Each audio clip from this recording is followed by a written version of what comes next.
Hey, everybody.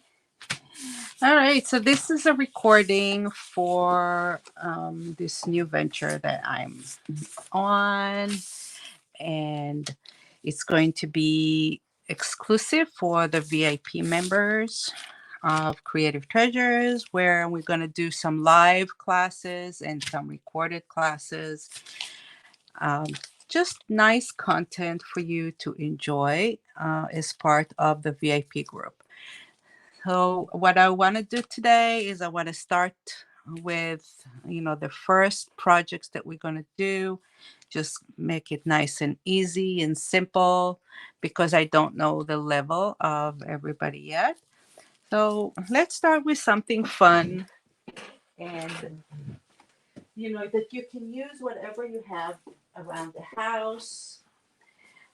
And what I want you to get is a 12 by 12 uh, chipboard or cardboard. You can use an old box that you had, the boxes that you get shipments on. Just really don't throw them out. We're going to be using a lot of those.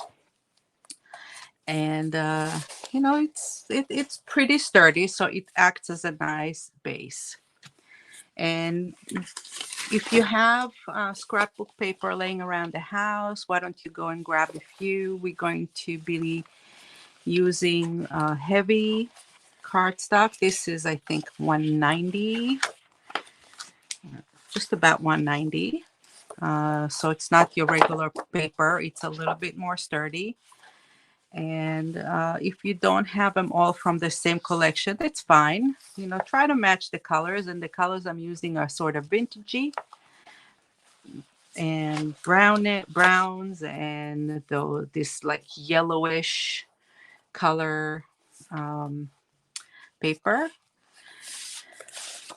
You know, uh, Really, we want the colors for the fall. I also have here an element page. And elements are items that we can cut out. So like flowers or butterflies. I have some roosters here, but we do in Turkey. It's on the same level. This is from Flower Story. I happen to just I had that pulled out for a project that I haven't done. But if you don't have from the same collection, it's fine. You can use various papers, and we're going to paint them anyway. So that's as far as the paper goes. And I grabbed a bunch of colors also in full colors, yellowish, reddish, green. So what I usually do is I go to the page that I have, or something that I like the colors, and I draw the colors from the paper that I have. So this is where I grabbed a little bit of the yellow and that sort of a brick red, this kind of shade of green. Now you can get orange. Uh, and I also grabbed the complementary color. This is like a turquoise. Okay.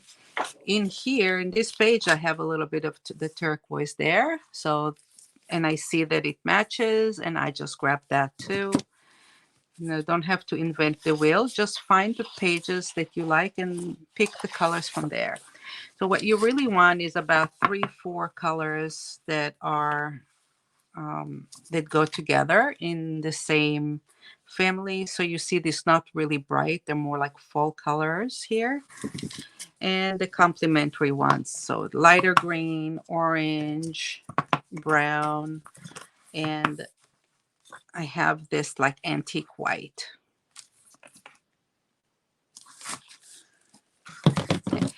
During the courses that we'll do, during the classes, we'll go more into colors and how to pick them out. But for now, this is what I'd like you to do. Just grab your page and draw the colors from there. Okay, so the second thing, what we're going to do in the composition that I plan on focusing on is we're going to divide this page into 3 sections, right? So if we have 3 sections, 1, 2, 3, the top 2 will be the main background, and the bottom 2 will be the base. And then we're going to have a composition going around this way, and maybe over here we're going to put some decorative elements. So let's first pick what we want to do for the background.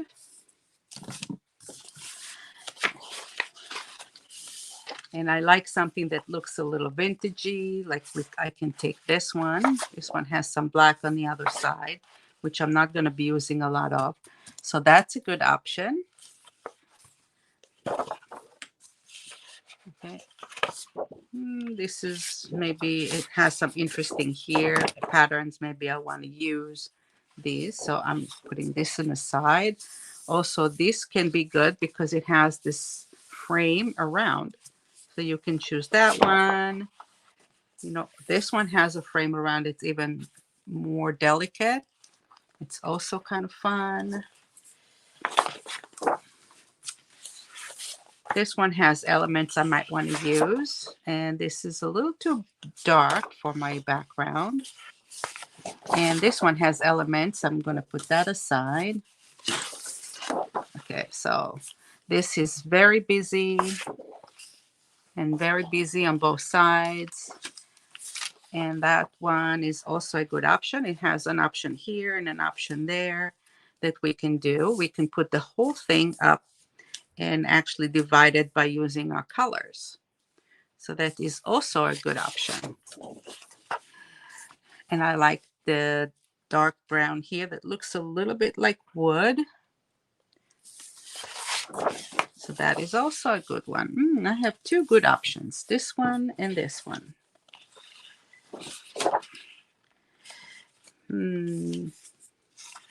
It's really tough to tell. Do I want to use the brown more, or do I want to use the black more? And maybe I'll just put this one. I'll take this one. Okay. So again, we can choose to do all of it, put all of it on the paper and paint it, or we can play. What do I want to do? You know what I'm going to do? I'm going to put the whole thing down. I think that will be a fun thing. And I can leave this here and I can leave that there. Okay. We said we're going to start easy, so that's what we're starting with. Okay, so the first thing that I want to do is cut my paper at 1 3/4 by 1 3/4. I know that my chipboard is 12 by 12, but I want to do it about 1/4 inch less.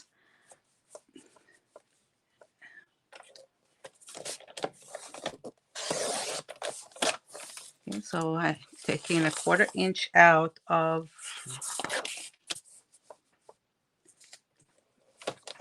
the edges. Okay.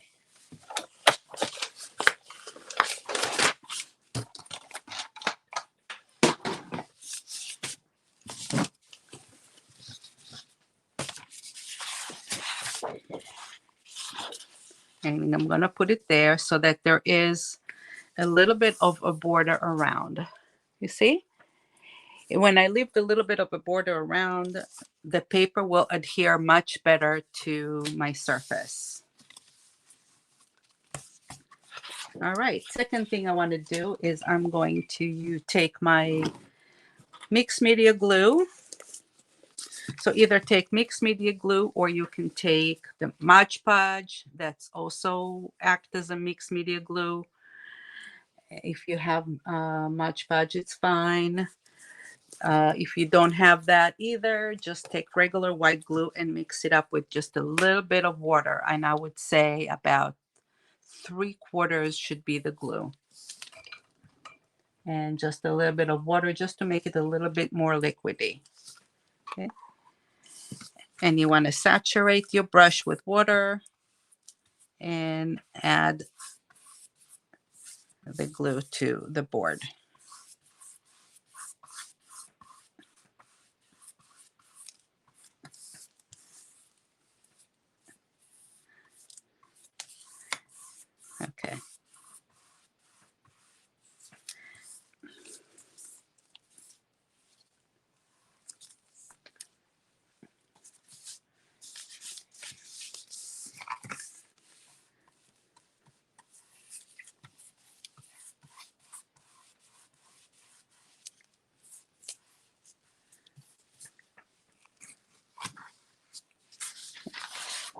And I'm going to put some glue on the back of my paper.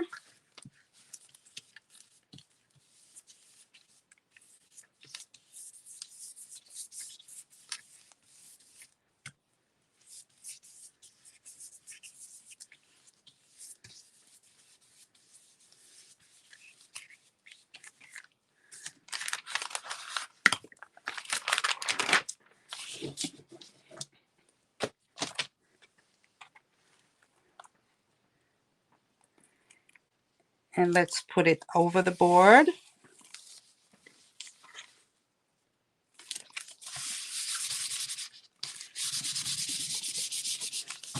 And flatten it out. And we're going to try to move out as much of the air bubble that we have in there.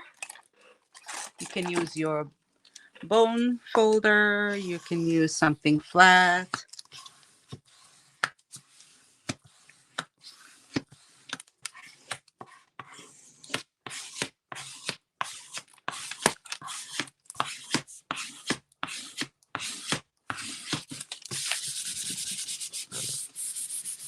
Okay.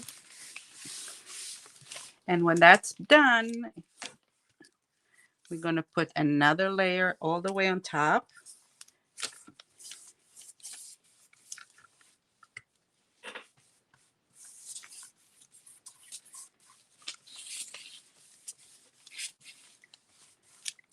And we're going to allow it to dry.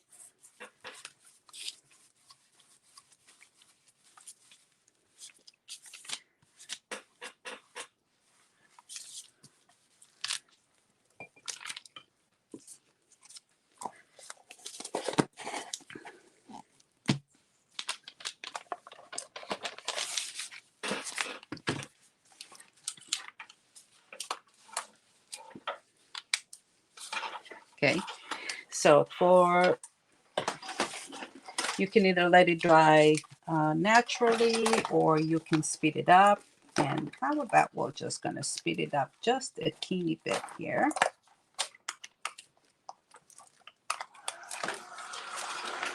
I'll use my heat tool. And sometimes you'll see a little bit air bubbles still coming up. You can use your thing to flatten it out, or you can just let it go and it'll go down by itself. Okay? Don't be bothered with it. It happens, and it will always happen, and then it'll go back down.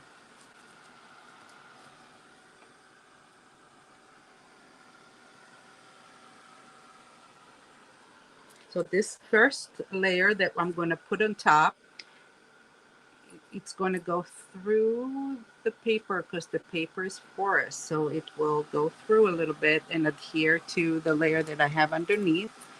So now if I'm going to put paint over it, the paint is not going to get to absorb in the paper as much. Okay? So it will be less wavy.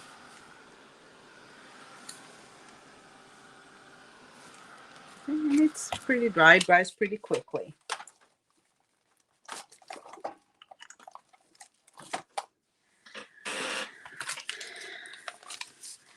Okay, and now for the background, I'm using just paper. You see, I always put paper under because it's easier for me when I'm finished working. I just take the paper and throw it out. And this is packing paper, simple packing paper that I buy in large bulks. Okay, so what kind of colors I want to use for the background and for the bottom? Remember, we're going to separate it in two ways. So I think the background, I'm going to put something maybe a little bit more with blue because it will contrast the rest, or green. One or the other. Maybe I'll do the green. And the bottom, I'll put, maybe I'll do this on the bottom. Okay. I'm going to take my palette and I'm going to choose, again, a big brush. But this time I want the brush to be softer. So let's see what we have here.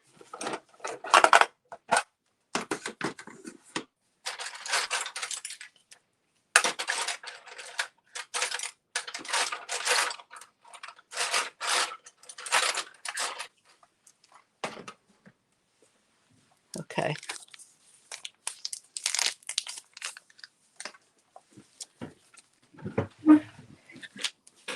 All right. I have a number 8 oval brush. I'm going to put some green here. And I'm going to make it lighter. So I'm going to put some off-white.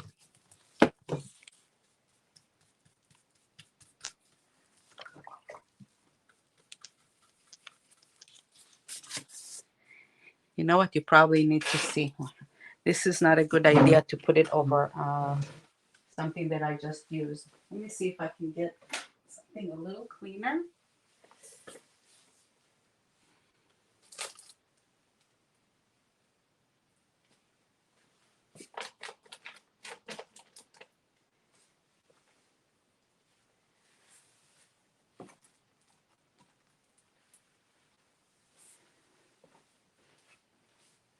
Maybe I'll just turn it over to the other side.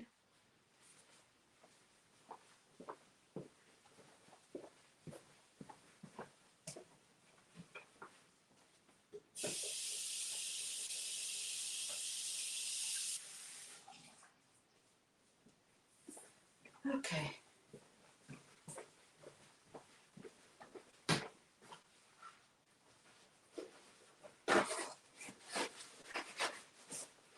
Yeah, I'm just going to turn it over to the other side because I really want you to see my color mixings. Okay.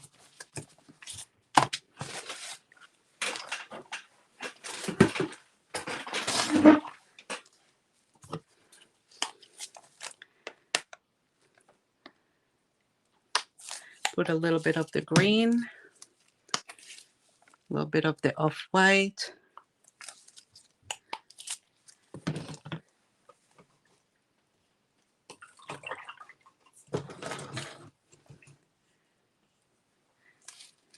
Okay, and I have a lot of water here.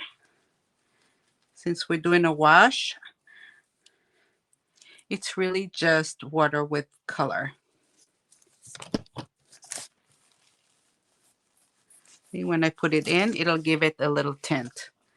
So as I go, I can add a little bit more tint. Okay.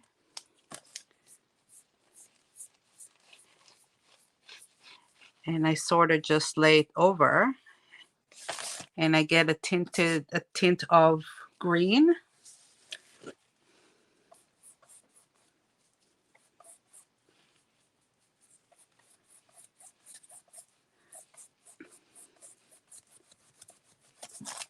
And I'm creating sort of a wash, which means I'm changing the tone of the color of my background to go from yellowish to more of a greenish. In some areas, you can choose to put a little more, so you just add more paint to your mix, okay, and put it lightly to see that it's okay, and then you can pull it, and I'm pulling it from the edges towards the center.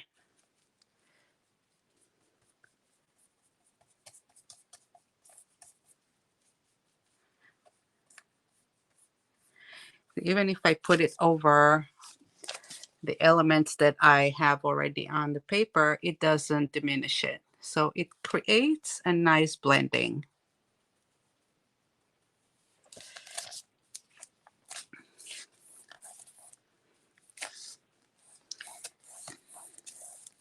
As I go down, I want it to go a little darker.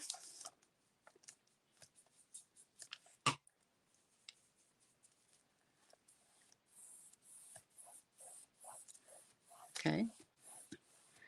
So I added a little bit of the white, which covers the darker elements here.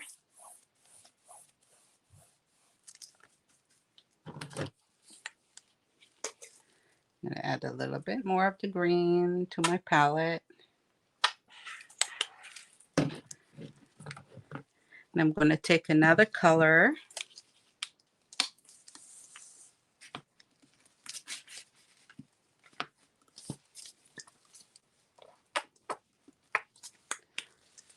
So added a little blue because I can add the blue and it will change the tone of the green. And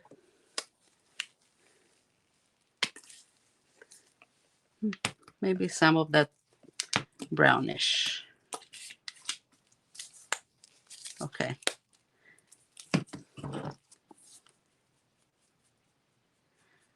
So I'm adding a little bit of the blue to that green.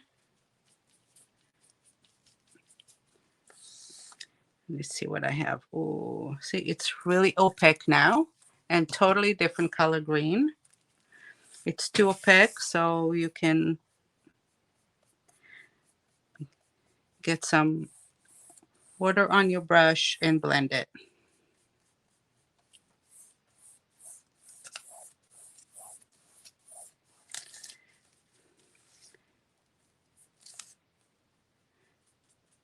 Put some of the brown here.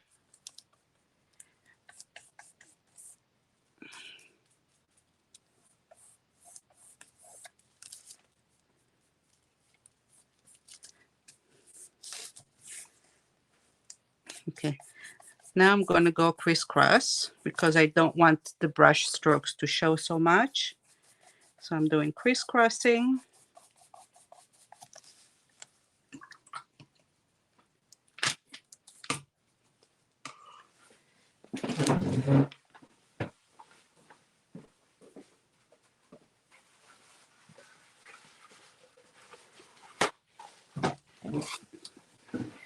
And I'm going to remove some of it now.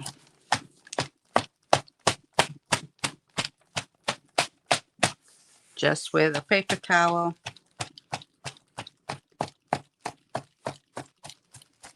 Okay, so you see when you come down, you see a little bit darker here.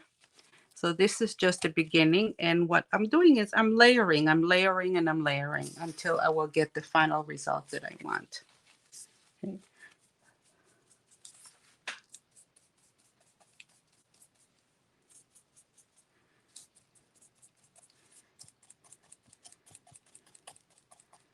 Do a little bit more on the sides. A little bit more with the brown.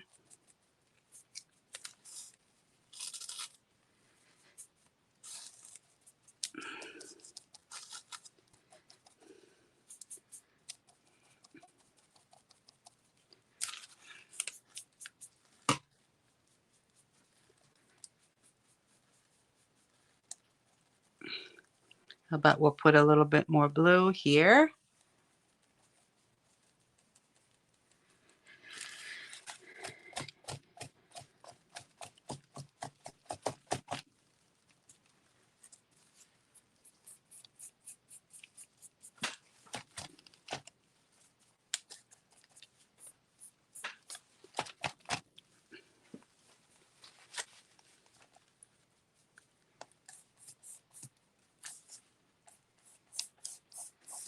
Okay, and the brown here.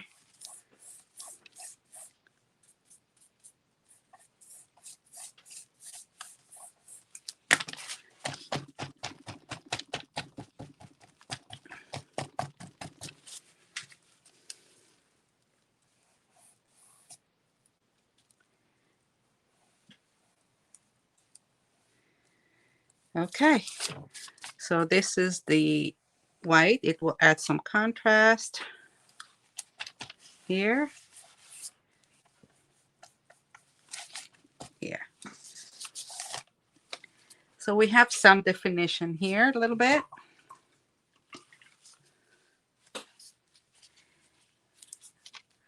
Okay. And now I'm going to go with, I'm going to take a little bit of black and just create a little bit of shadowing in my background. So I want it to be a little bit here and around the edges just a bit here. Okay. So this is dark brown actually. It's not a black, it's just dark brown. And you can see I'm making it very watery.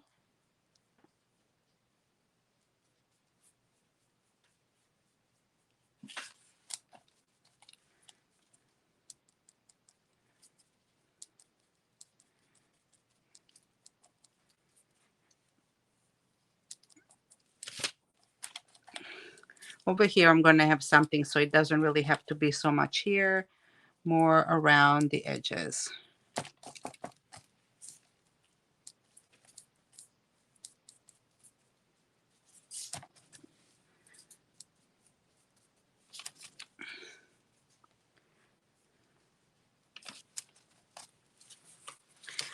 think it's a little too wet. Let's dry it out a little bit.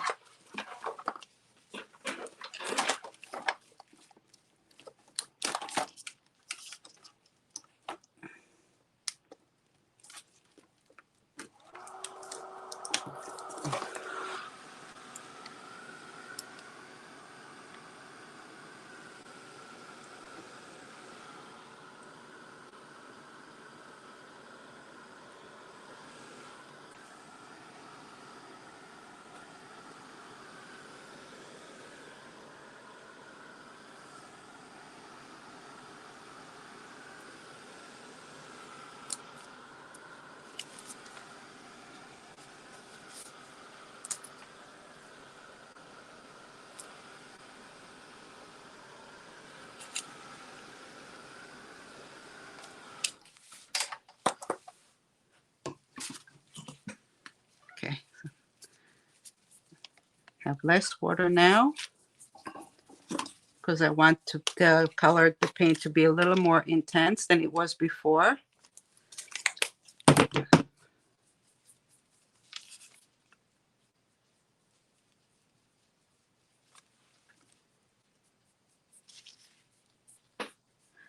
See, now it doesn't blend as much, but I can remove some with my paper towel.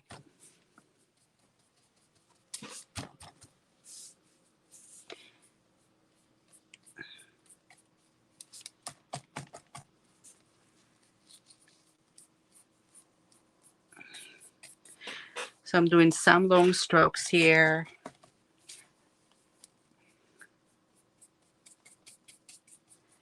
Maybe a little more at the edge. And on the top.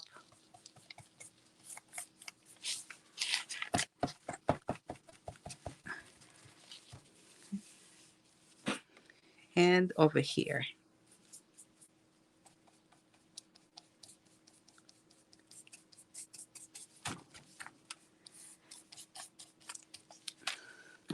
Put a little more.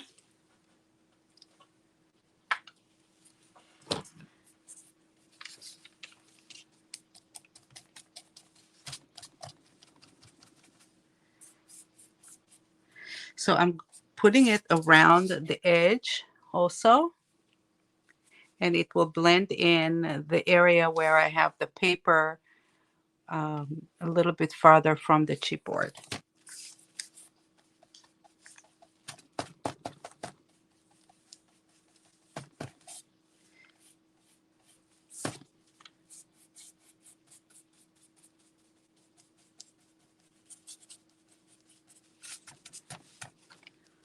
Okay, so at the bottom I'm doing a little bit darker.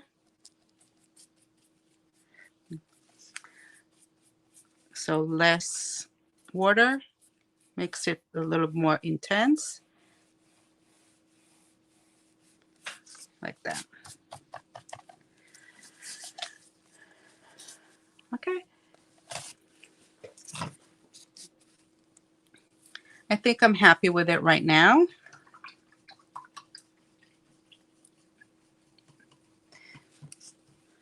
And I want over here maybe an area with a little bit more light. So I'm going to take my brush with some clear water and go with the white lighter color.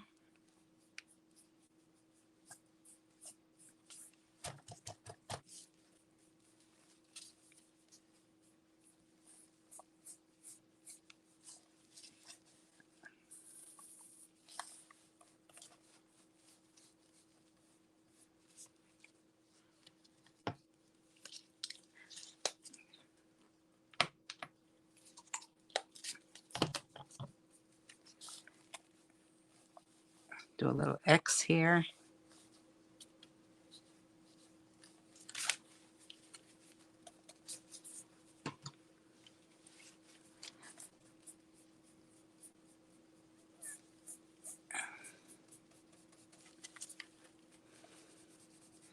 Blend it. You have to move your brush up and down, sideways.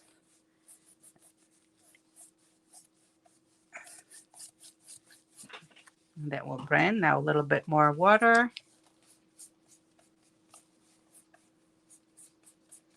Okay, so I give it a little bit of a lighter color here.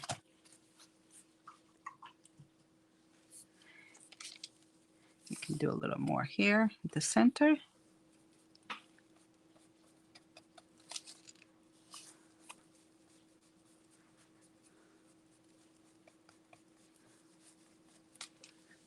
Okay.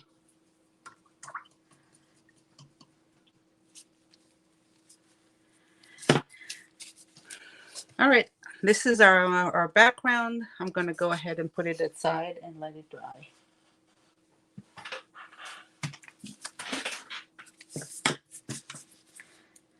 Okay, now we're going to create the little turkey. And for now, I'm going to take my paint aside so that I can cut out some of the pieces of paper, and then I'm going to go back. Okay. This is just a silicone mat to try and protect this one. Okay.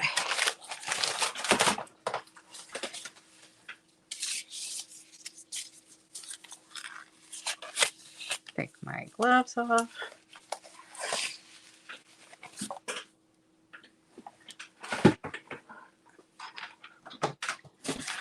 Okay, so let's prepare the paper now while my background is getting dry. So what I want to do is just cut some strips of paper. That's basically it. Just cut some strips out. So I have some here and here and this one.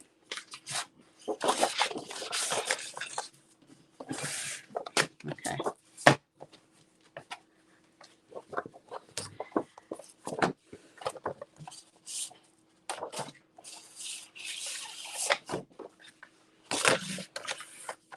So the strips that I'm cutting are 1.5 inches wide by 5 inches. I'm sorry, by 5 inches long.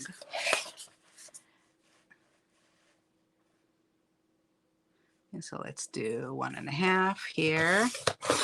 That's one. We'll do this side. So I'm taking the two sides because I have some colors here. 1, 2.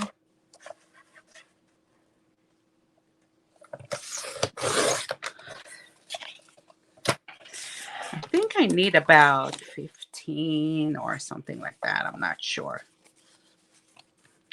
So let's just cut a whole bunch. Let's see what happens.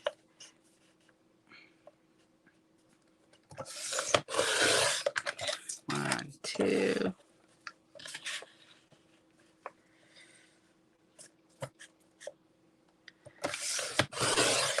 Okay, so So I have about 10.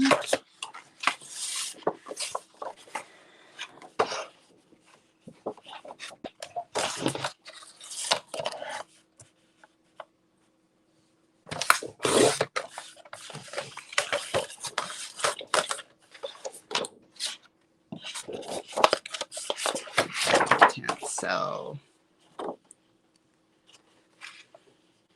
I may want to use those elements here. So I'm just going to cut it from the middle.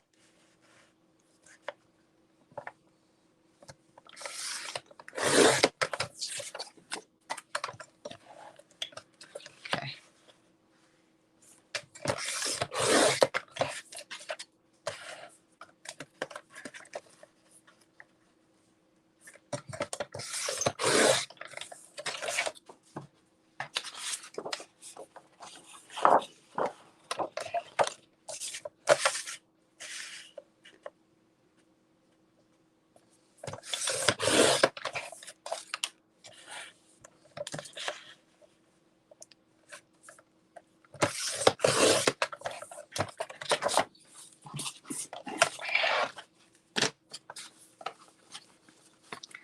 Okay, so now let's cut them in the middle to have 5.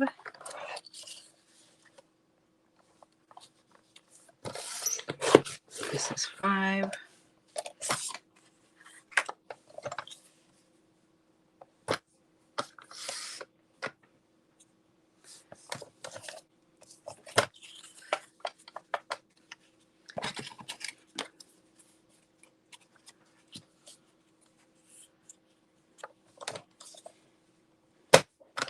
And 5.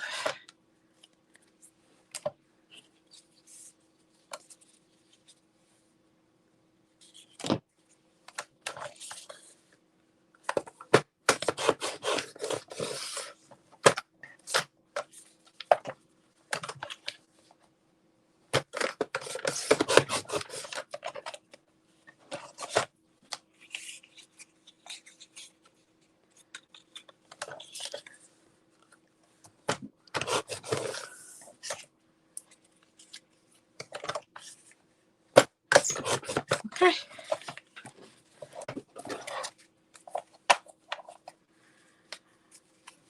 So we have a whole bunch of these.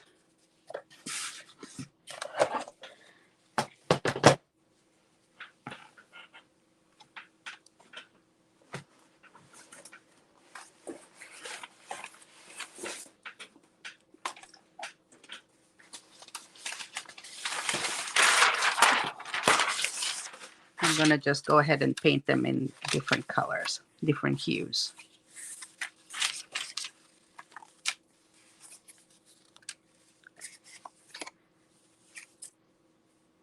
We have some dark ones, some light ones. Yes, so that I have a variety of backgrounds here.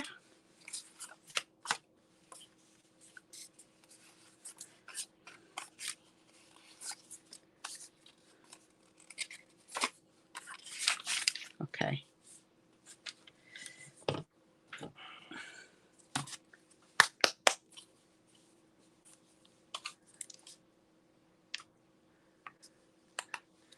I'm going to do some in yellow, some in blue, some red.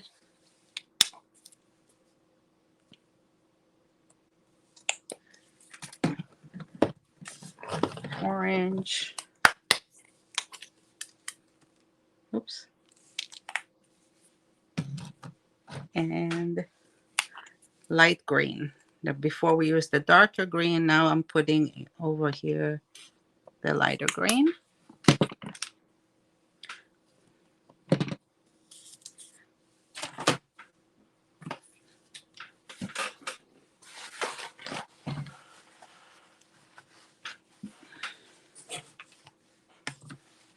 Okay.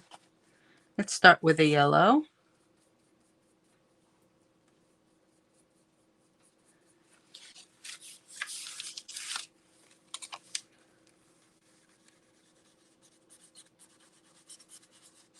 So So over here I have some pattern, and I'm just basically leaving the pattern there. Maybe do a little bit wash over.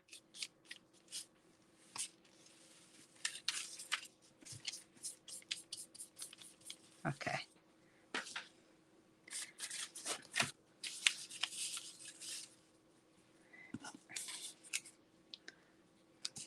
Let me take this one. This will look nice with a little yellow over it.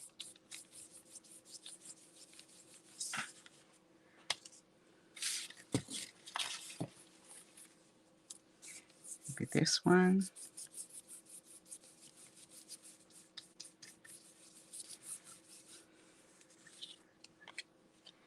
Okay.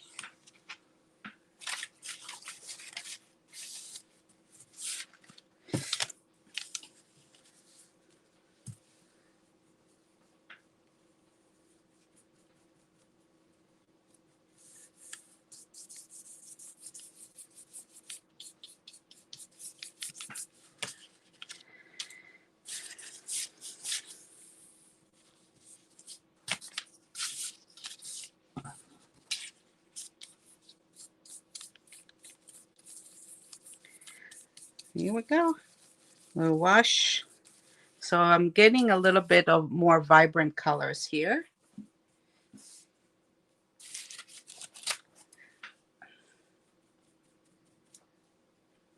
Do some of this orange.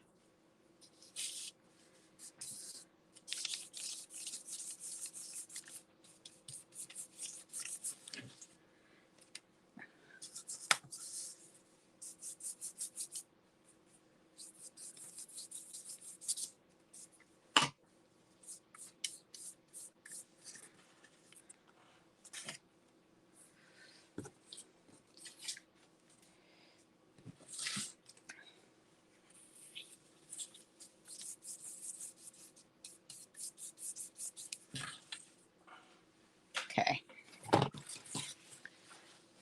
Let's do some of the turquoise. Just make sure your brush is clean.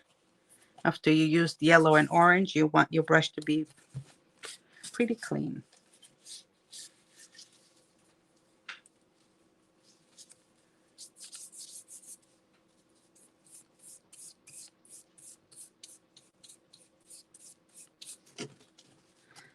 Okay. Did the wash here.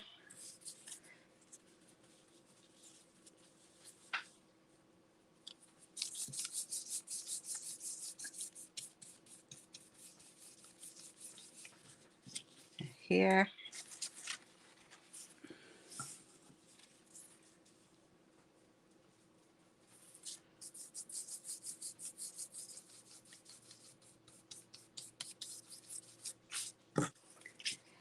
Okay. And green. This is the lighter green, and a little bit more yellowy green.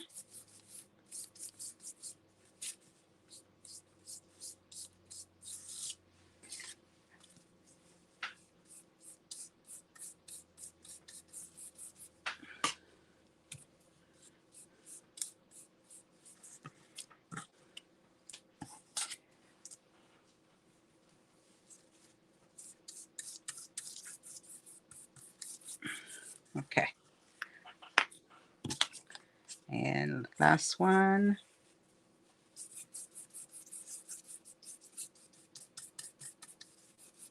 Okay.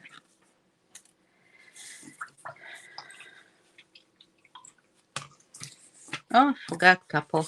Sorry. Put them under here.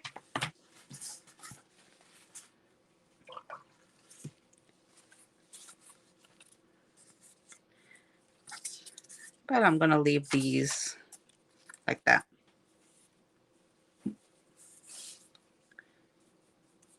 Maybe a teeny bit. So I'm just mixing it a little bit with the brown that I had here. It just gives it a little bit less of a stark whitish look. Okay, that's better. Okay.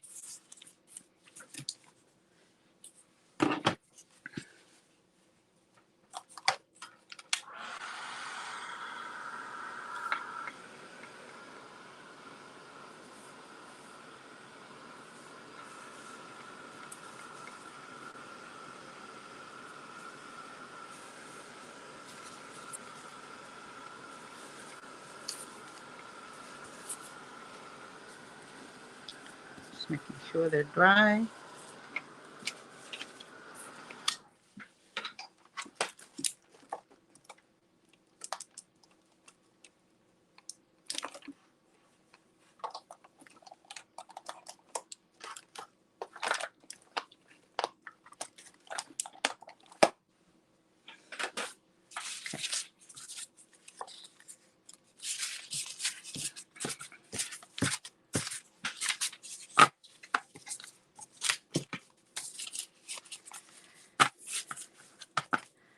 All right, that's one. I'm putting it on the side to dry. And now I want to take, how about this one? This is the leftover that I cut out.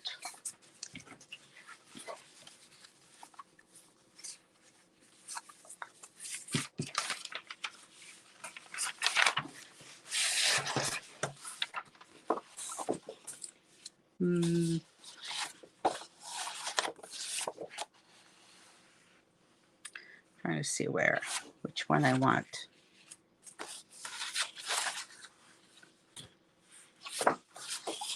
Maybe I'll take this.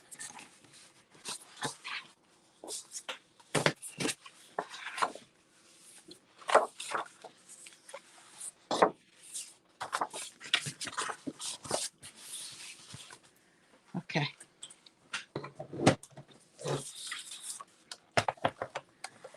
So I'm going to cut this to 3 inches.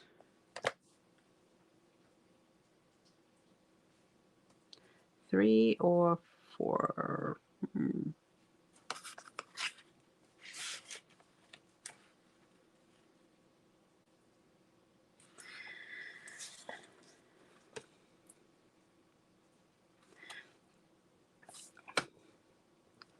We'll do 3.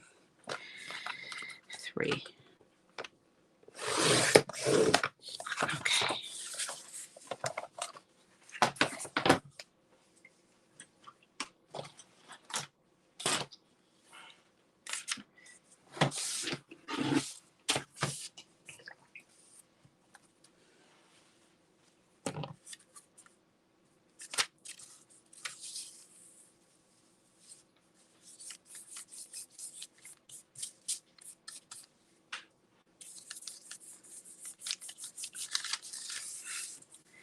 Okay, so I'm just mixing some colors here. Put a little bit yellow there, a little bit red, a little bit orange.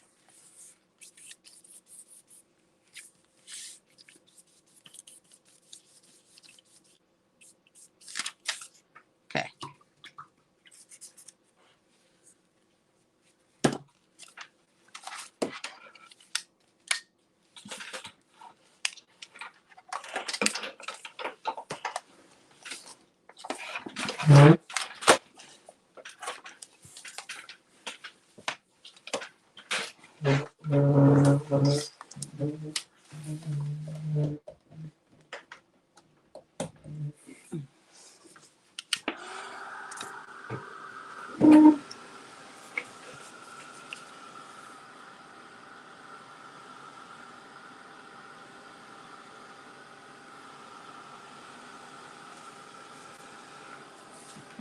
Dries pretty quickly.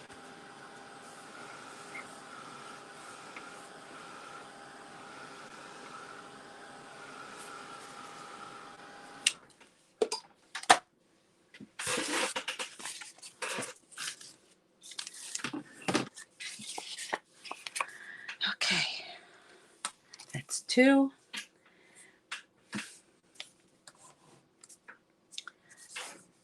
All right.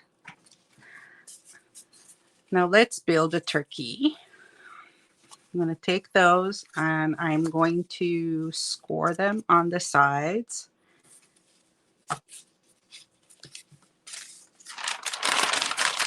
Take this out for now. I'm done painting for a little bit.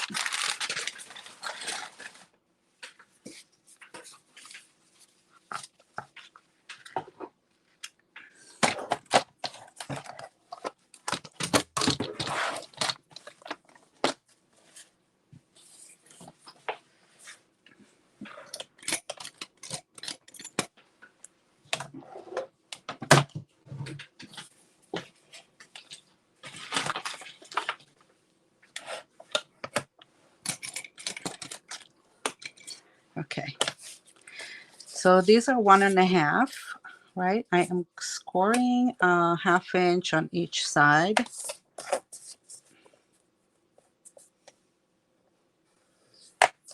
Actually, I want to do it on the other side. Sorry, on the B side, the side that I did not paint. I want to score it and fold it.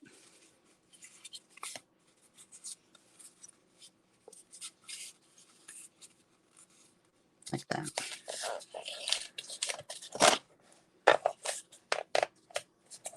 It doesn't have to be perfect. Like that. So we have 2 sides.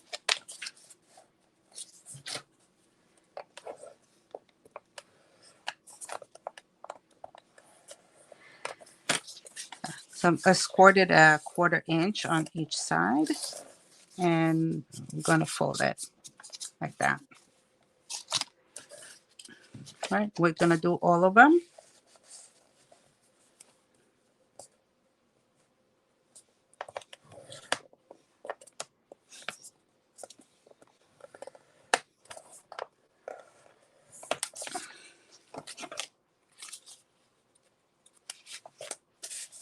I don't know yet how many, if I'm going to use all of them or not. I might not, but I have them ready nonetheless.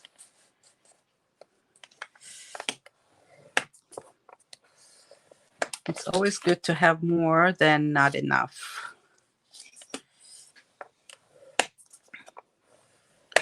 So the scoreboard and the scoring just helped me fold it easier. If you don't have it, it's fine.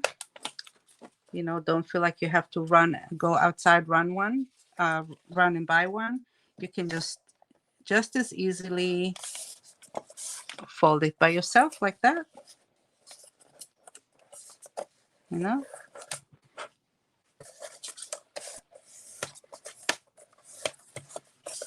It's the same thing, exactly the same thing, with or without the scoreboard. The scoreboard just helped me make sure that it's straight. So if you're not sure you can fold it straight, you can use a ruler as well. You know? But yeah. We're going to fold it so that the painted side is the downside. Okay. Yeah, I'm going to take it out.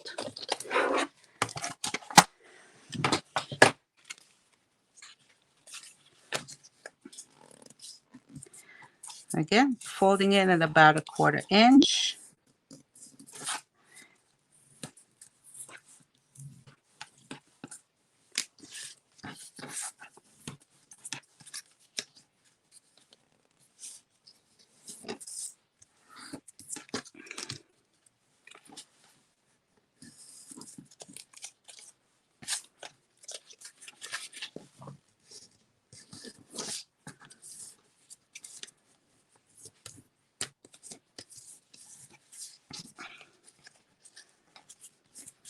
This one came out more like 3/8 of an inch, but it's fine. And I tore the end, which is also fine. You know, in mixed media, in crafting, things going to happen and you're going to roll with it, and it's absolutely fine. It does not have to be perfect. It's not fine art, it's mixed media. And number one rule is it does not have to be perfect. As long as you're having fun, you will have accidents and you're going to work around them.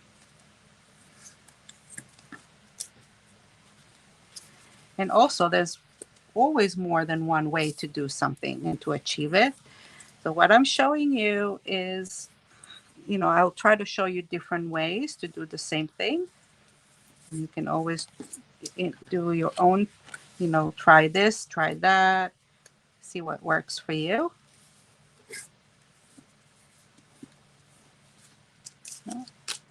So this is fun because you can choose your own colors, you can choose your own pattern, you can choose your own paper and your own background. So each one of you will will have a different end result. So this is where you personalize your work.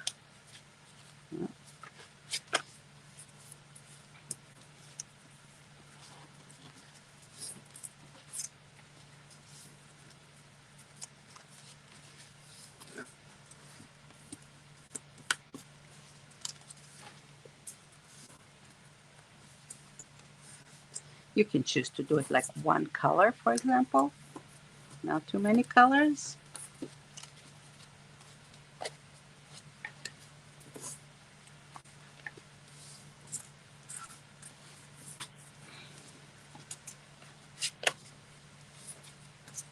Okay.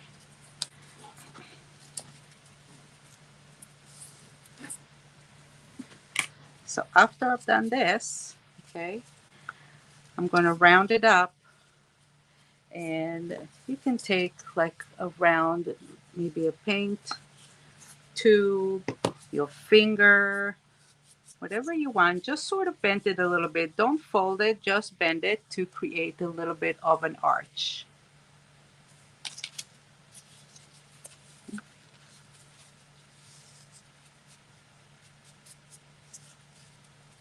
I'm going to just create a little bit of arches.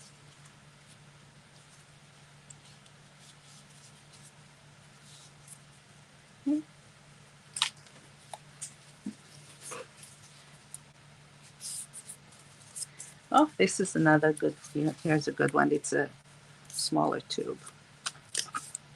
It will help me. So yeah, I'm bending it a little bit more and I'm giving it a little bit of an arch. You manipulate the paper to give it a little bit of an arch. Okay. Now the way that you want to arch it is if these sides are up, okay, you want to arch it so the two sides are up and then the arch is on the reverse side. So you get sort of like a W or an M. Okay. And it's okay, you can fold it this way, that way. What you're doing is you're breaking the paper a little bit.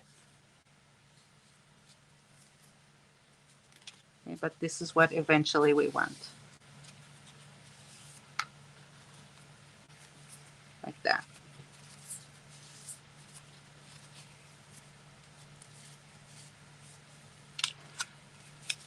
So we're not exactly folding it. We're just giving it an arch.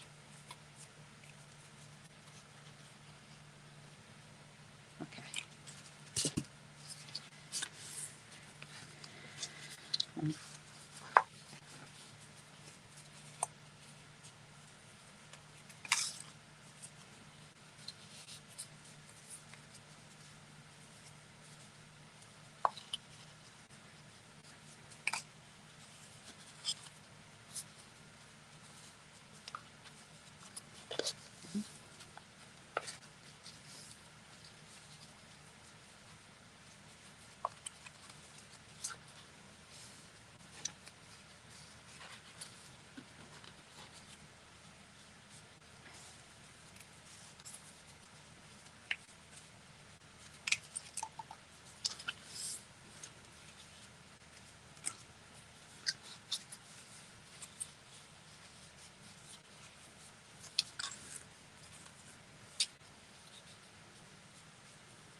Okay, here we go. We're getting there.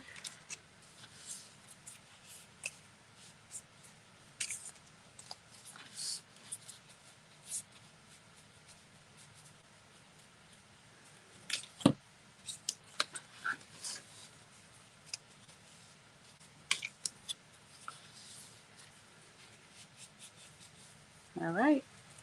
And now I want to create something on the tip. I don't want it square. I want it a little bit rounded. So let's grab the scissors and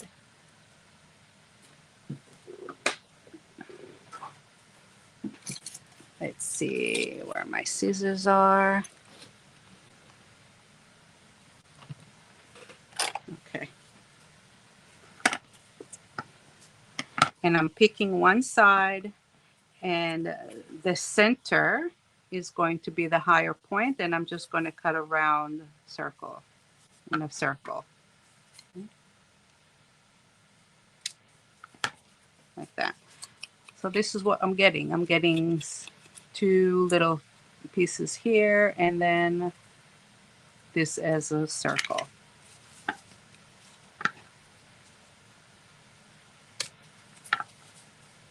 Okay.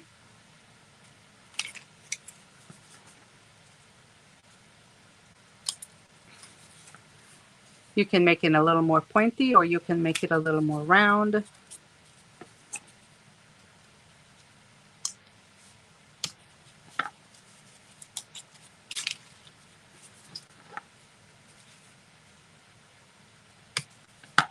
Or a little more round like that. Okay. It's, again, it's up to you. You're just cutting the corners and giving it something a little bit more interesting there.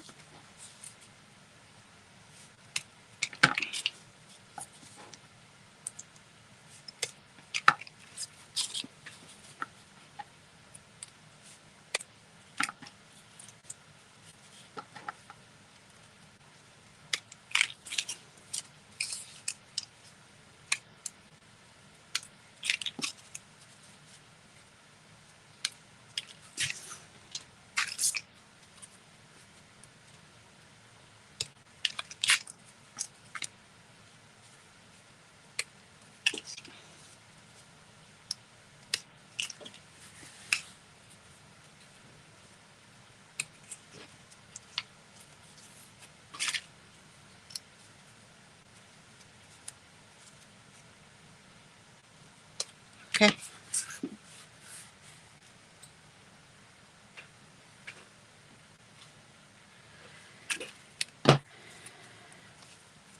All right, now we're going to attach them to each other. And they're going to get attached with the two wings here. Okay. And I'm not going to put it all the way. I'm going to leave about an inch at the edge.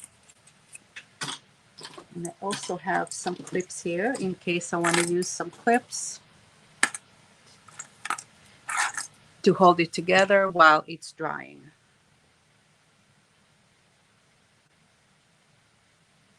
All right, so let's see what order I want to put them together.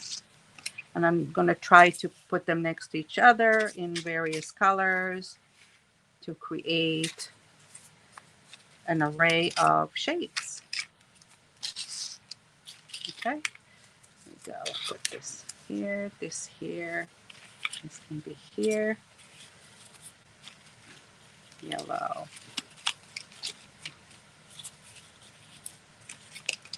Green.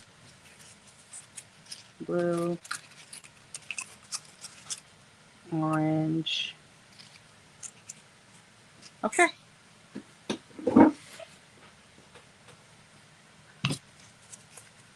One more. I'll put this here. I like this one there. Okay.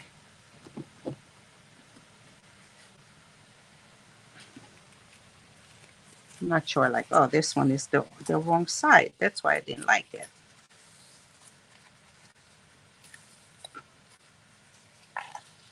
Okay. Okay, that's better.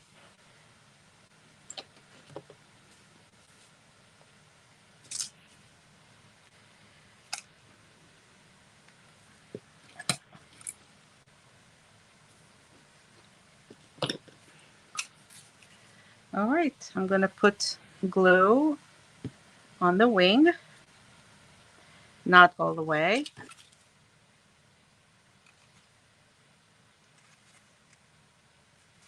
Attach this one here.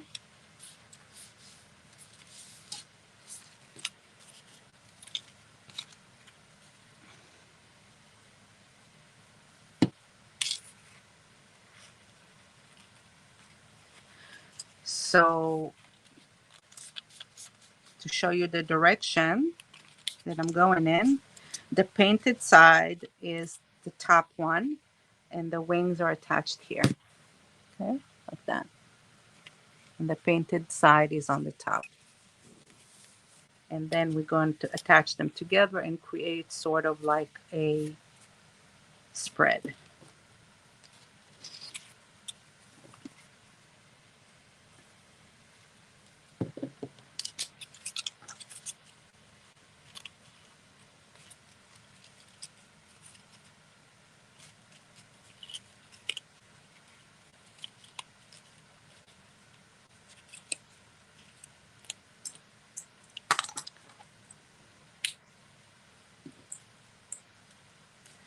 I'm going to leave it here to let this dry, and I'm going to go ahead and create this bunch, and then I'm going to attach them together.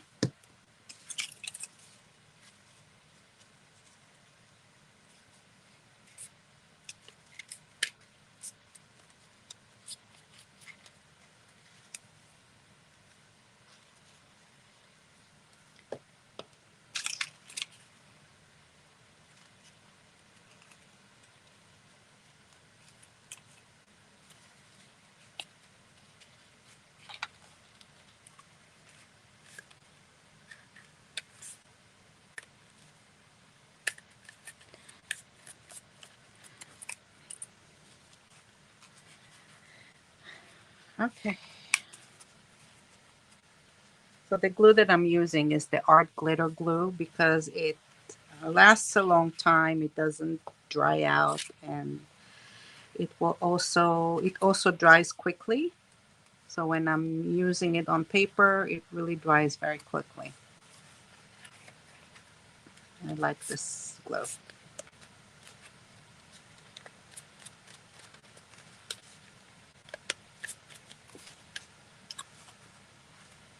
Okay.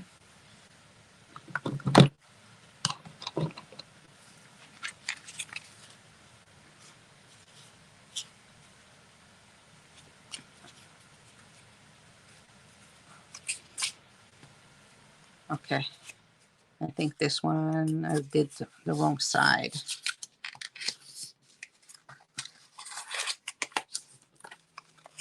Okay, that's the right side.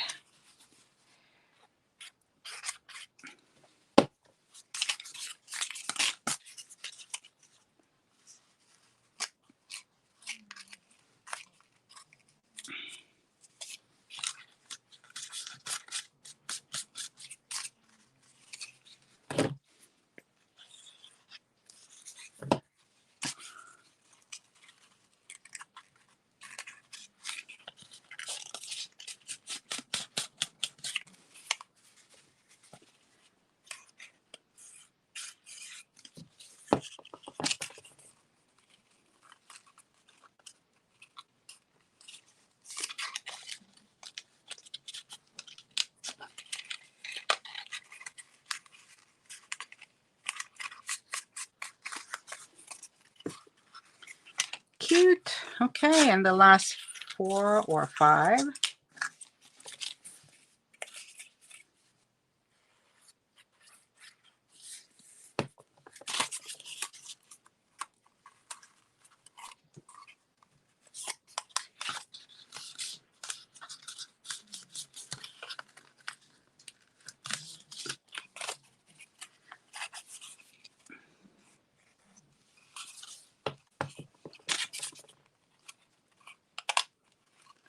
Maybe we'll do this one. We'll separate the colors.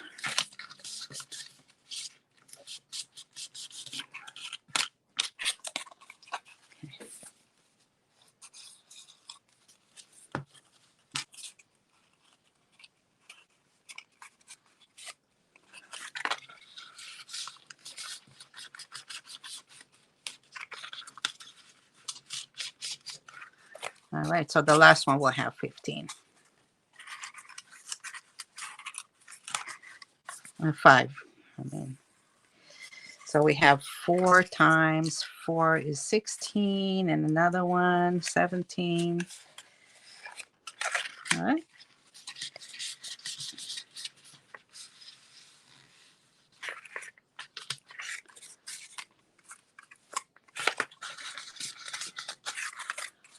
All right, let's put them together.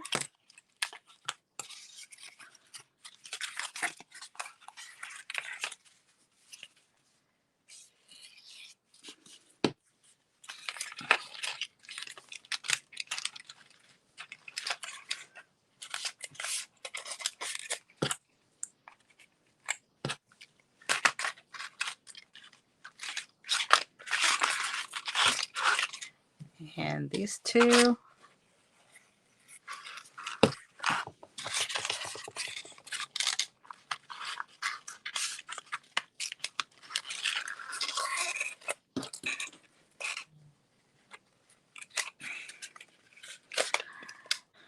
I'm telling you, those little clips are a must in every craft room.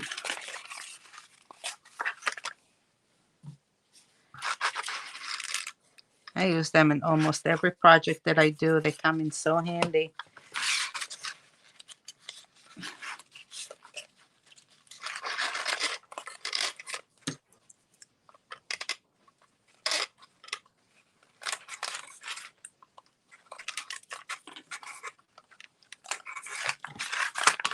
All right, Jeff, I'm gonna give it a minute to let it dry.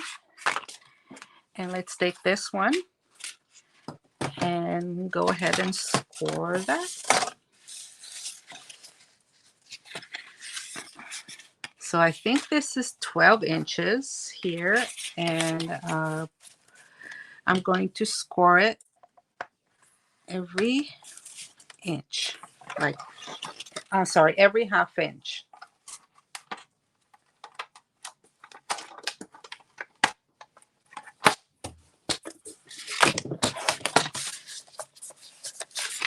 I can turn it around. I think it'll be easier for me to do it on this side. Okay. So every half inch.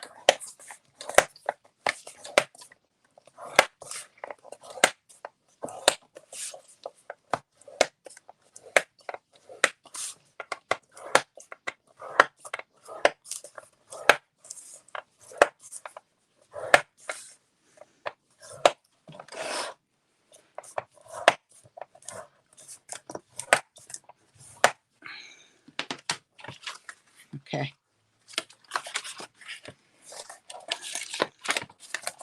And we're going to fold it so that we have an accordion.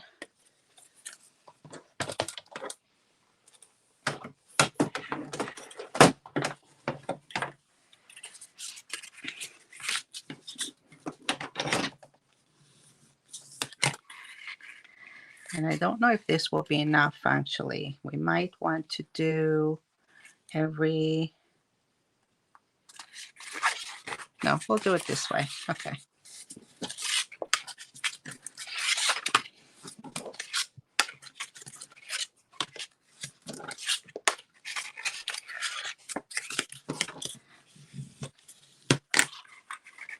It's going to be fine. Yes. Okay.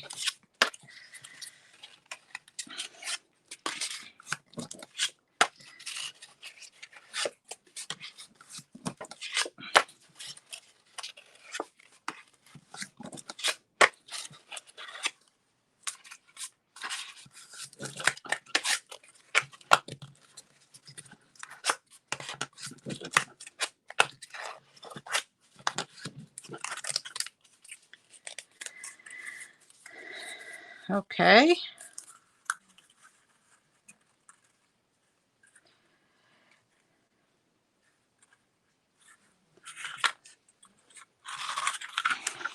Ooh, look how pretty. I think I want to ink it a little bit. I'm going to take some dark ink, black or dark brown. Okay.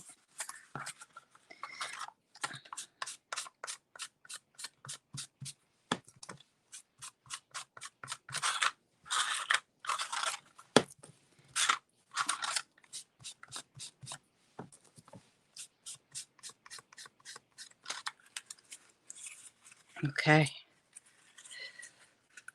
It gives it a little bit more definition there. And here a little bit.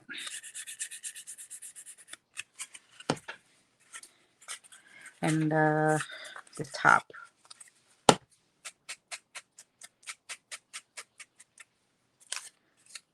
don't know if we need the bottom, but at least one side. Okay.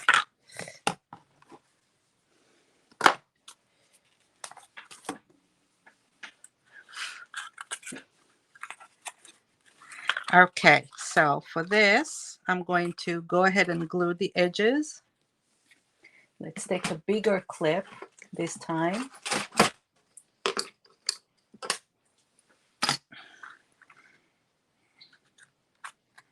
And put a drop of glue just right there at the edges.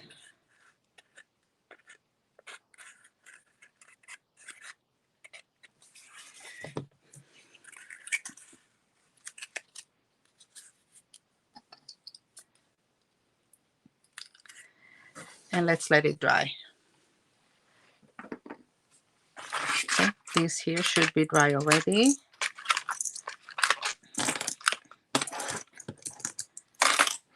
And I'm going to do a similar thing here.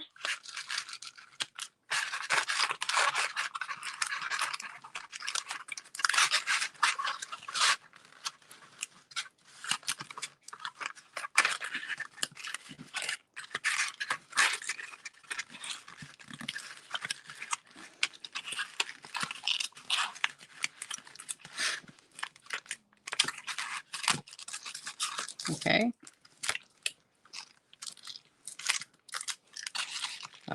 Look how pretty. Okay. I'm going to do a similar thing here, but I can't clip it.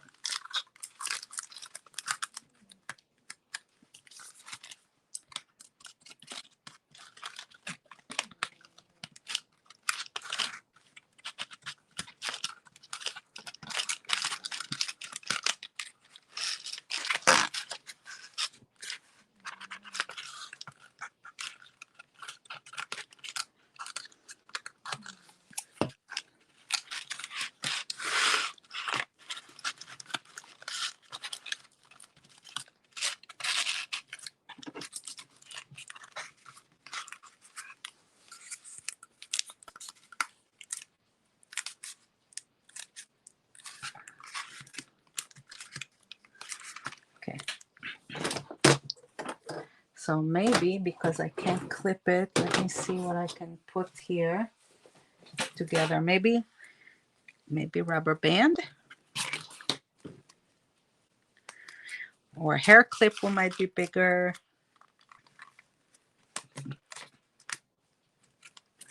just want to keep it together while it's drying. Okay. Okay, I'm going to let it dry. Excellent. So we're going to have two fans, one on top of the other for the turkey. And then we want to create a turkey, the turkey itself. So the turkey itself, I think I'm going to make it about 4 inches, right? 1, 2, 3. Yeah, let's make it about 4 inches. I don't think it should be any bigger than that. Okay. Okay. Let's see about our turkey. I'm just taking a piece of card that I have, from the back of something.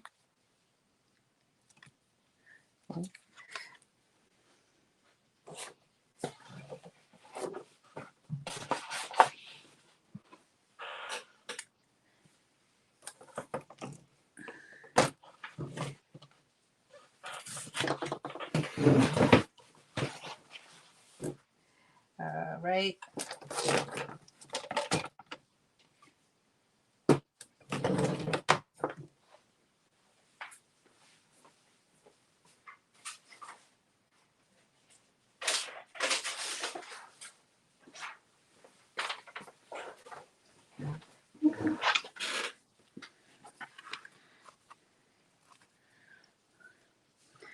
Okay.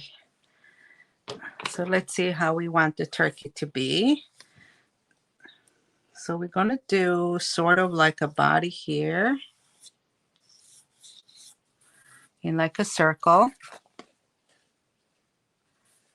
And the head.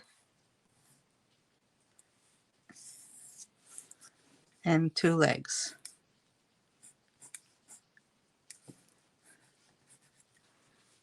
And we'll do the beak.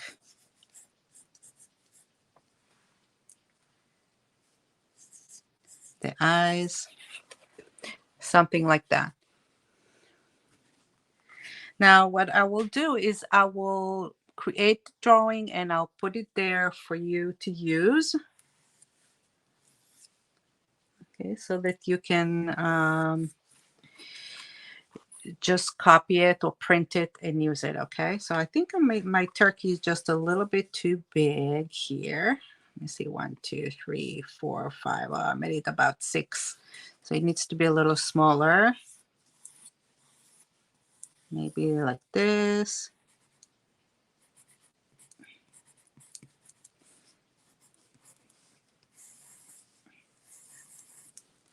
Okay, it's a little smaller now. Yeah, I don't want it to be too big. Okay.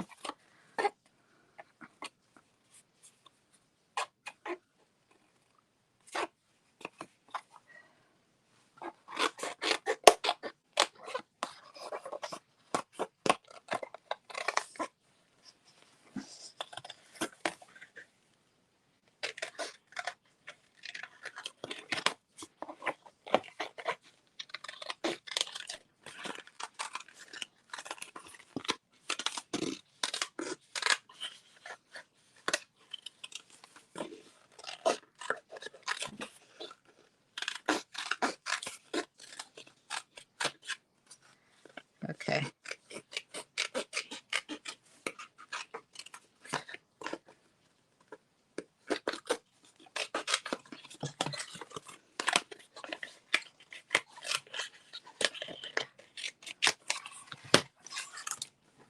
All right, so basically it's an elliptical, a circle, couple of lines here, connected to a neck.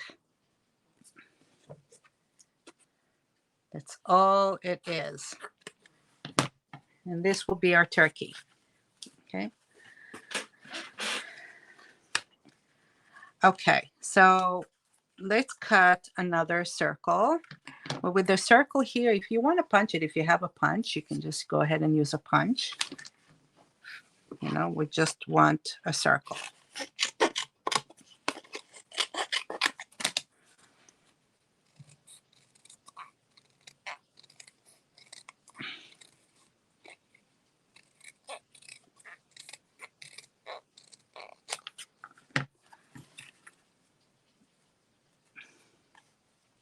Okay. You can make it a little smaller.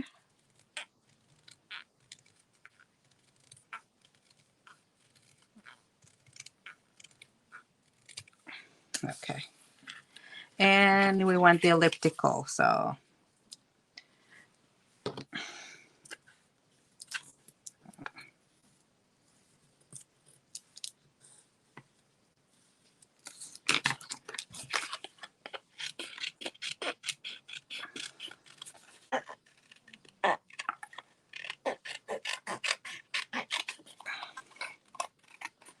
okay.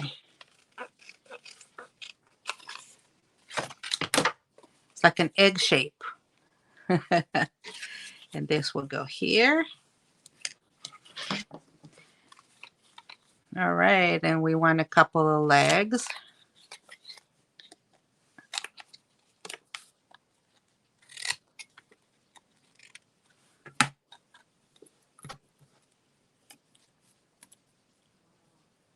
Okay.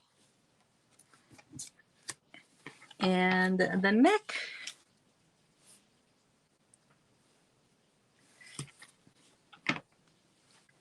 The neck can stay.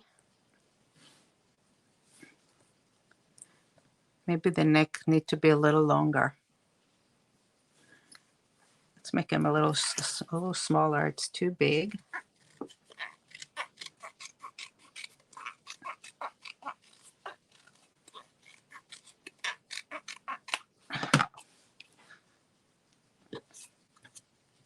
And the head.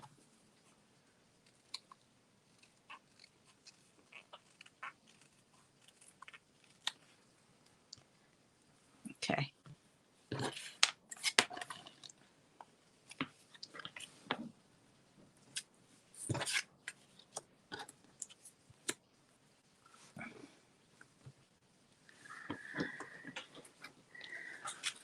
Okay, and we're going to do a little triangle here.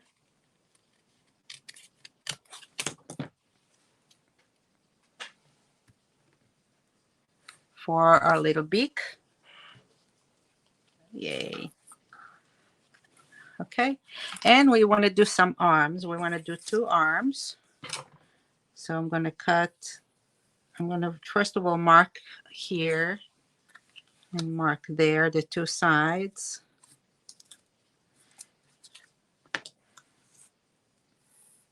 And do a little triangle going this way.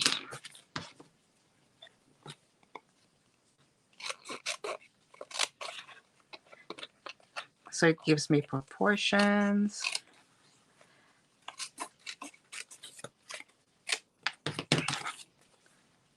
Okay, this will go here.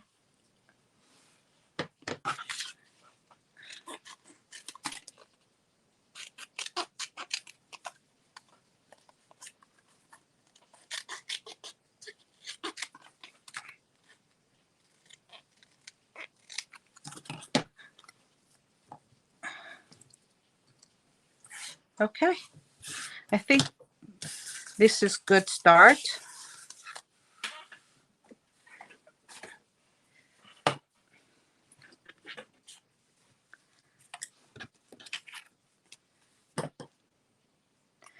So now you can decide if you want to put paper on it or if you just want to paint it. And I think let's go ahead and just paint it, okay? It will be easier. But if instead of painting it, you want to put paper and paint it, it's also fine.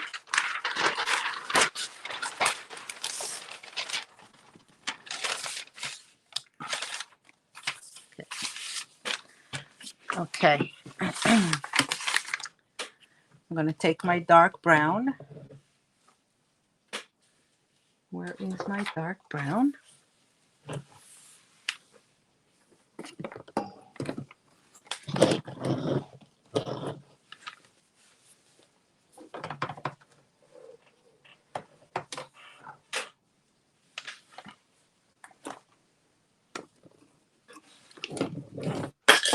Oh.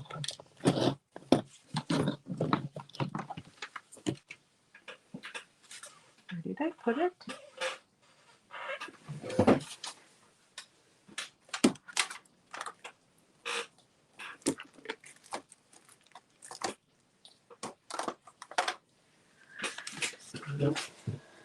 Okay, well, it wouldn't be me if I didn't lose something in the middle of recording, right?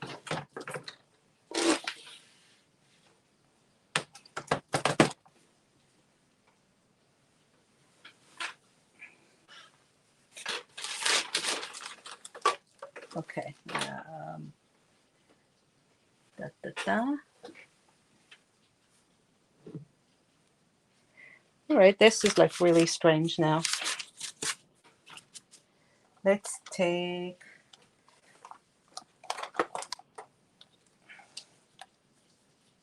I'm just gonna do something different, I guess. I'll take a different brown and I'm gonna mix it with some black, and this will be my brown now. Oh, here, I have something else, okay.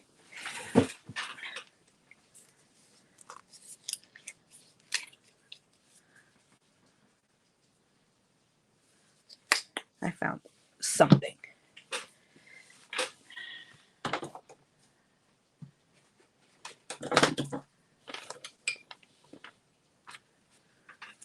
Okay, I'm just going to go ahead and paint it in brown.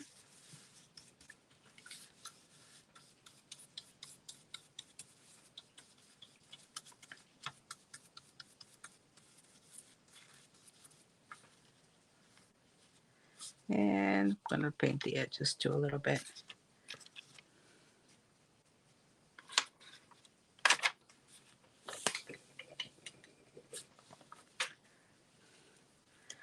Okay, the body I want to do in orange and brick red.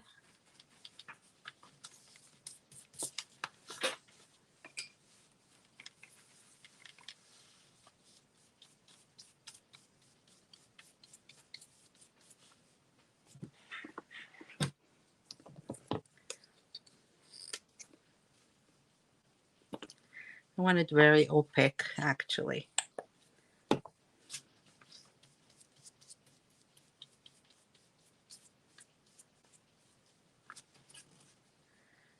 Okay.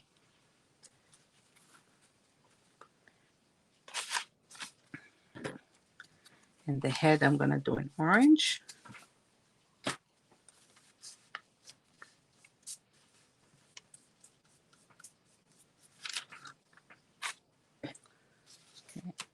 And I'm going to do the neck in orange a little bit. There we go. Okay, we have the arms.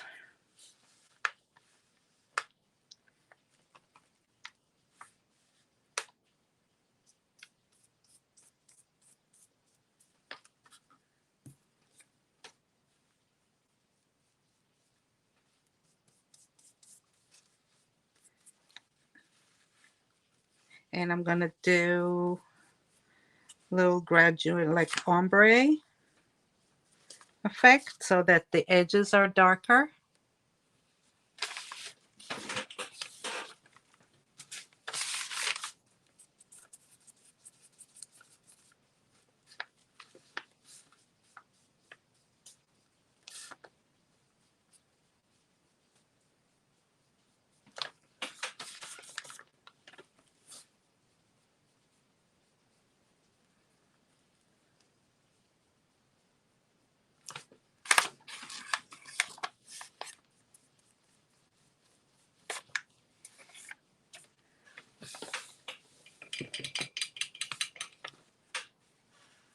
Okay, put a little bit more.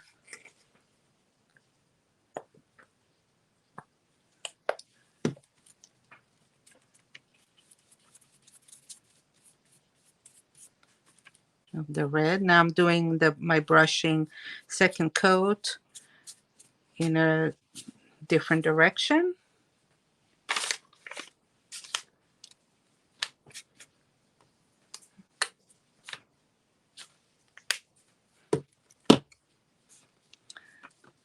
Do the head, another coat, the neck, another coat, and let's do the legs also in a little orange.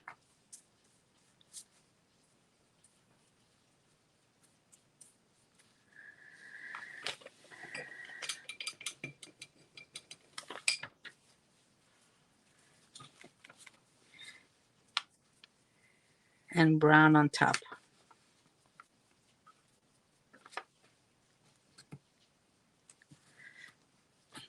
So the legs are half brown, half orange.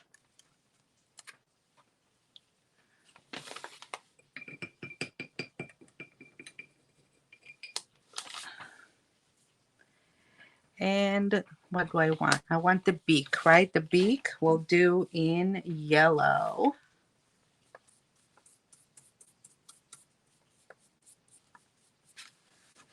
And again, maybe we'll just put a teeny bit of orange there.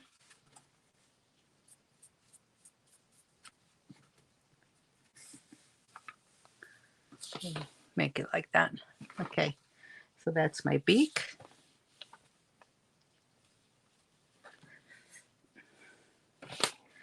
Okay, and. Okay,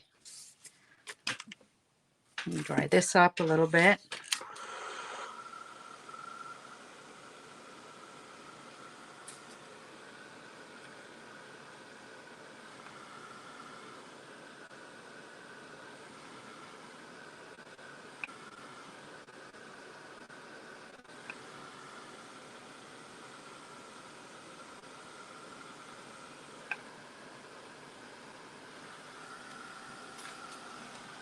Let's dry all our parts.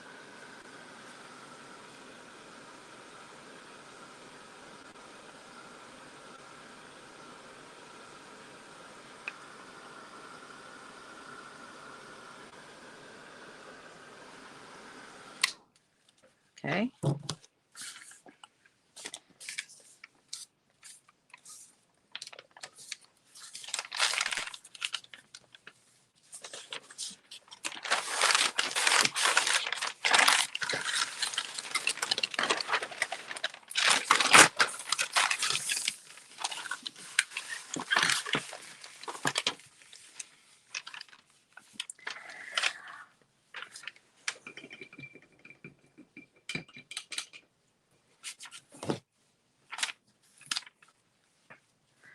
Okay, let's take the dark and we're going to do a little circle like that,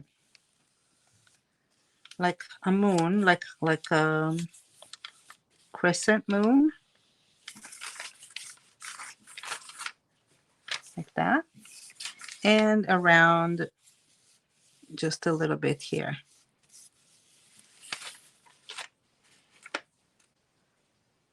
Okay.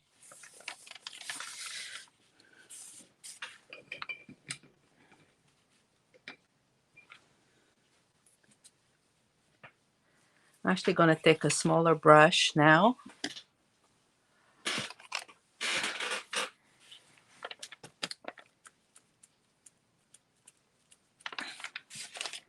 I'm just giving it with a lighter orange, like that.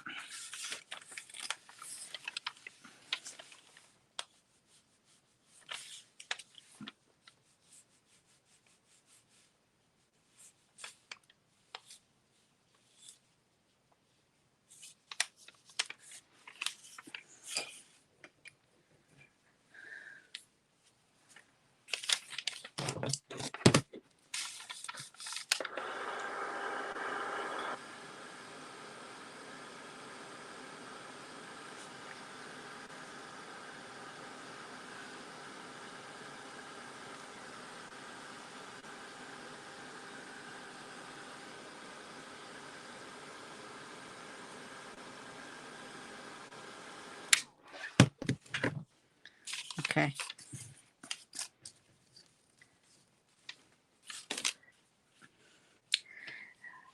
There's one more thing that I want to do. I forgot to cut. Let's go back to our board. And around the beak, I want to do a little round, like a little drop kind of thing. Because you know turkeys have that thing going. Maybe do the other way. Yeah, the other way around. The tip of the drop is on top.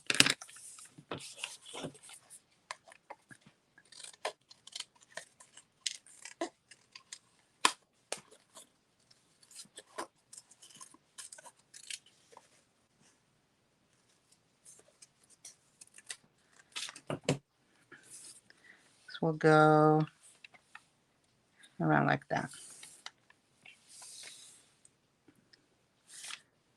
Maybe a little smaller. We don't need it that big.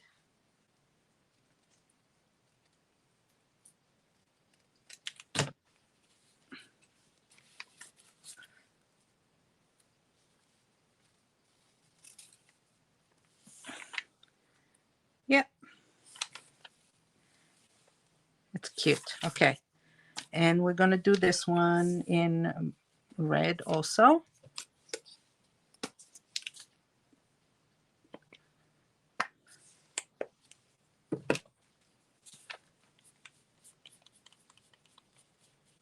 Okay.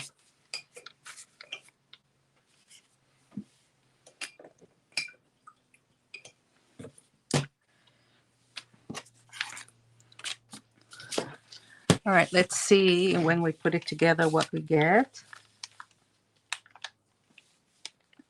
Get the head. We have the body. The hands. We'll be holding something. I don't know what yet, but we can have it holding something. Beak.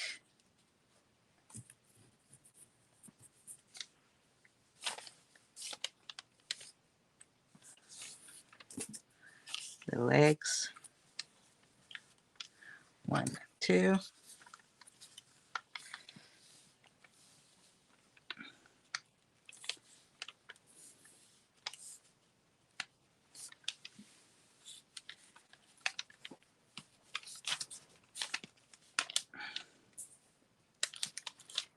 Oh, cute. Okay. We have a cute turkey. Okay.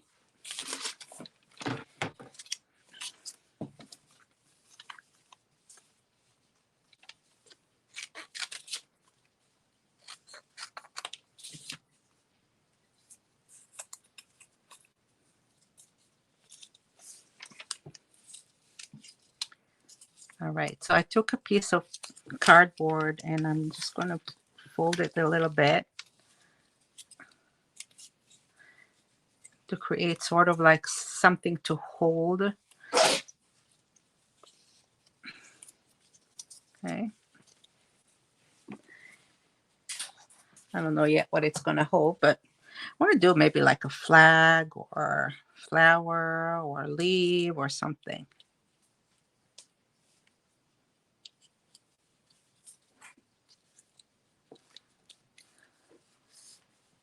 Okay.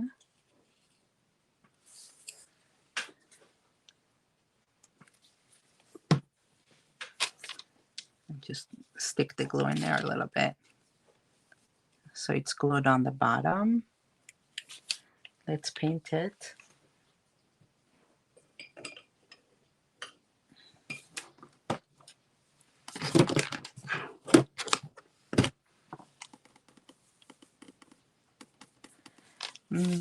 Let's paint it in something bright.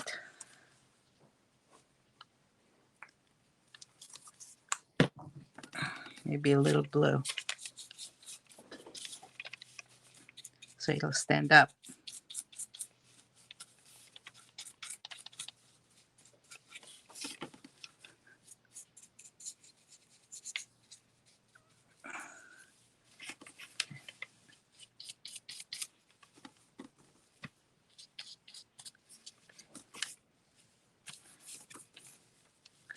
And the bottom can be a little darker.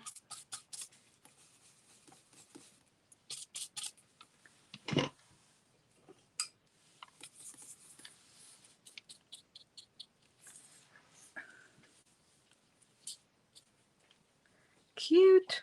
Okay, and do a little bit the inside. Okay. I did that.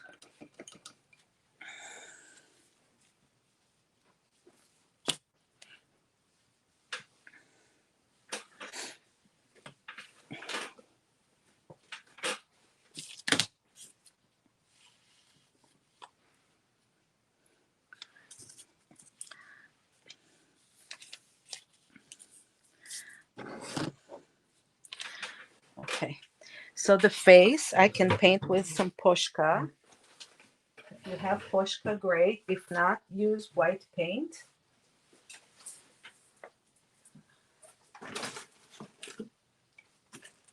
Yeah, now all I have to do is find my Pushka. Okay.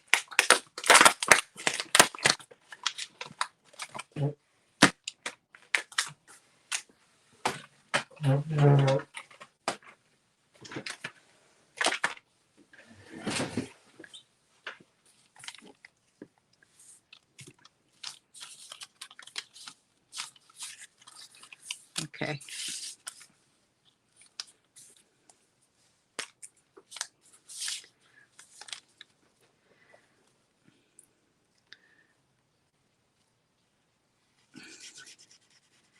So we're making 2 circles or egg shape.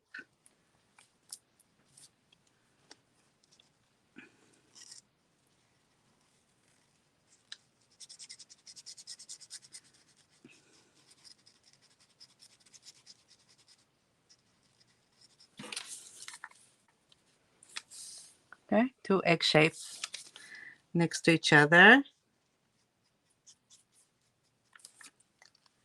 How cute.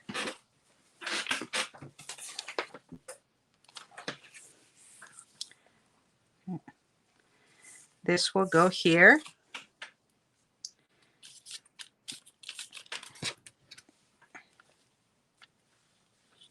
And this will go right on the top.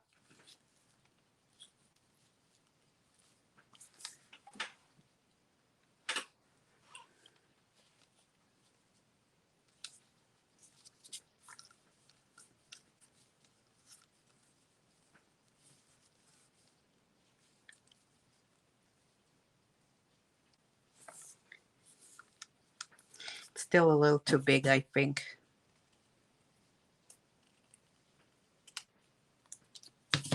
Don't need too much, just a little bit. There we go.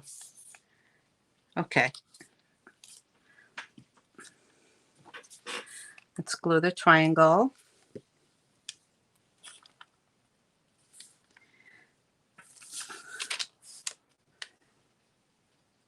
Over here.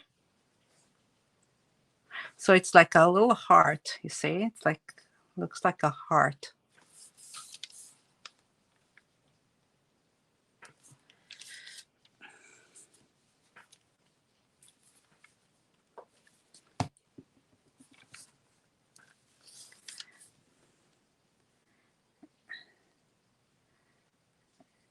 And this will go right in from the middle, like that.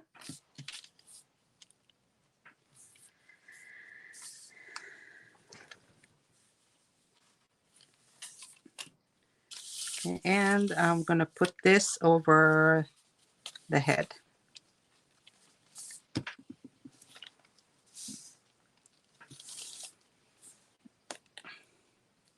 Okay. Now for the body will go here.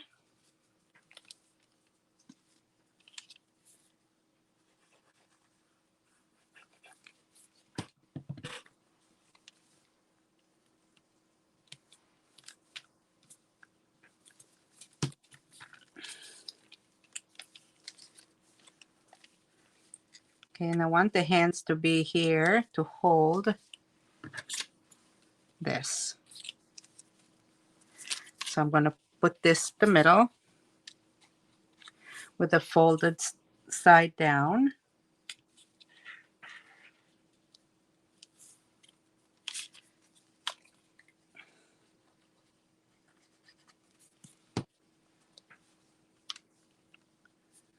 Here, like that.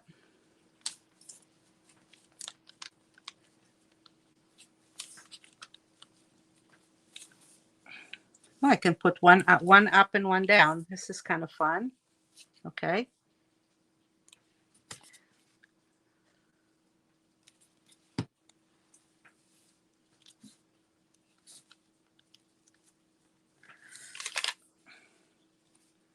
All right, I'm gonna just leave it for a minute to dry. So here, one up and one down, one underneath it and one on top of it.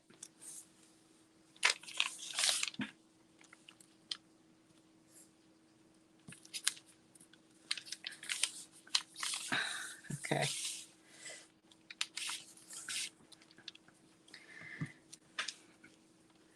Okay, so the legs, I'm gonna cut this down, cut this a little bit like that.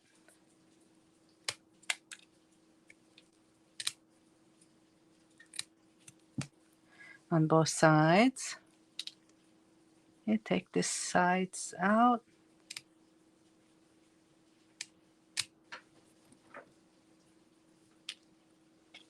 Like that. That's one.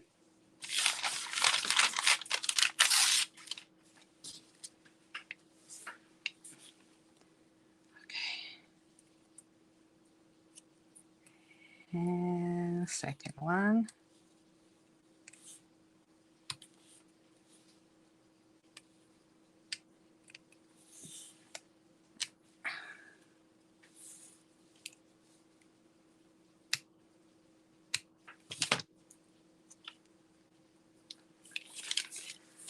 All right, I'm going to cut this in the middle.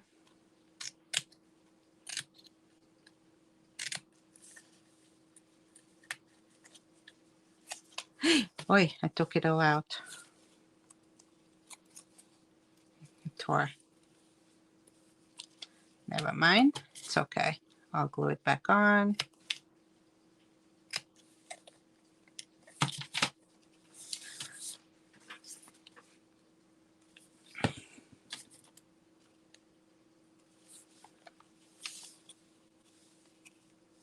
Okay.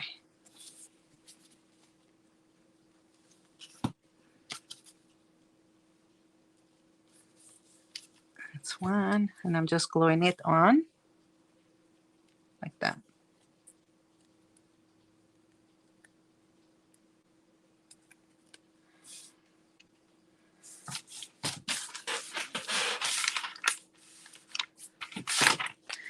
Okay, I'm gonna take my Poshka. Let me see. It's not 100% dry yet, so I don't want to do it. But I'm gonna want the glue to dry,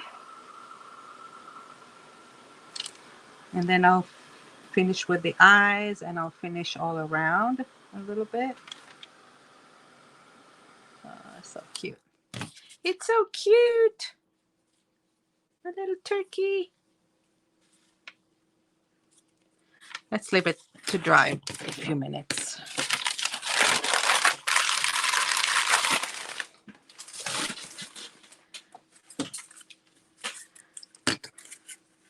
Okay, we'll take our fans here.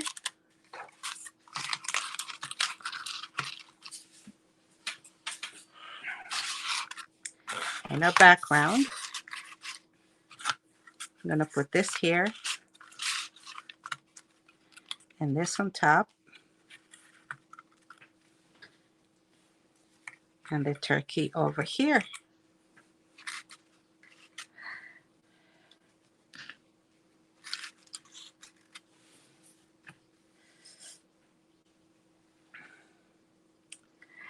All right, so that's our turkey.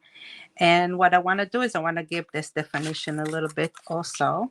So let's take our ink pad.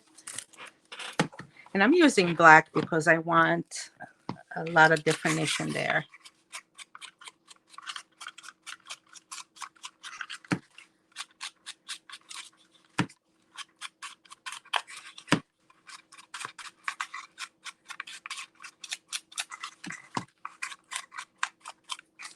There we go.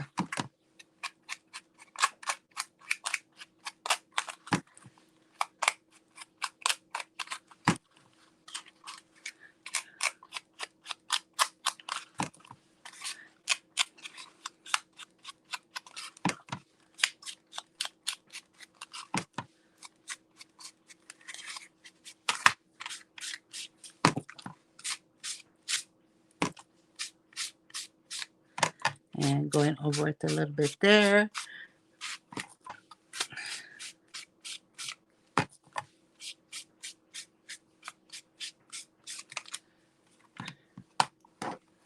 Okay.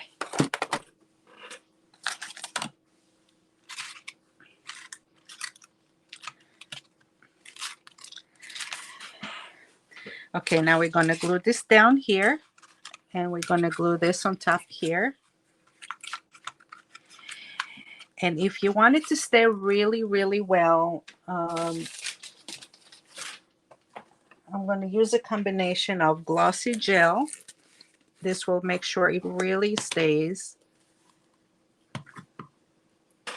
And then I'm just going to help it out with some glue gun, with some, yeah. So.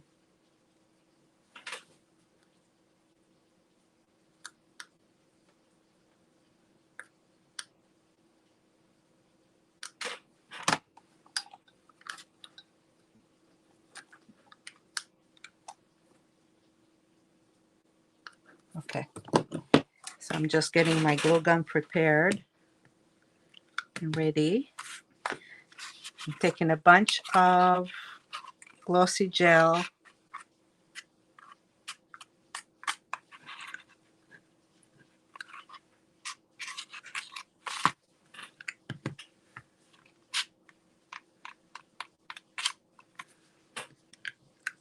And I'm just going to put it over the areas that are raised because there's no reason to put too much of it in the grooves there because it's going to dry, but there's nothing that will be done.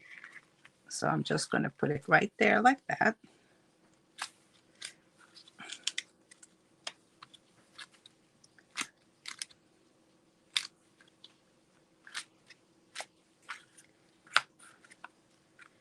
And I'm going to put this over here.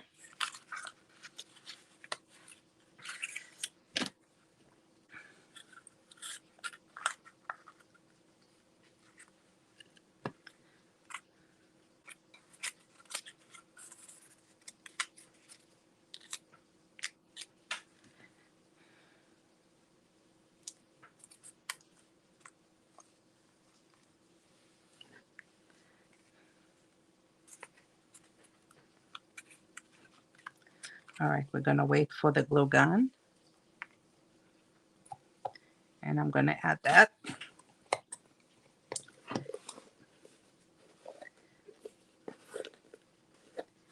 Okay, and while the glue gun is getting ready, I want you to go ahead and grab a little marker or black pen or a very fine black marker.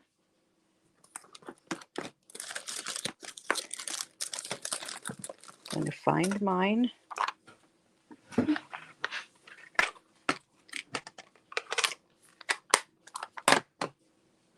So now that I pretty much know where everything goes, I'm going to write some things that I'm grateful for.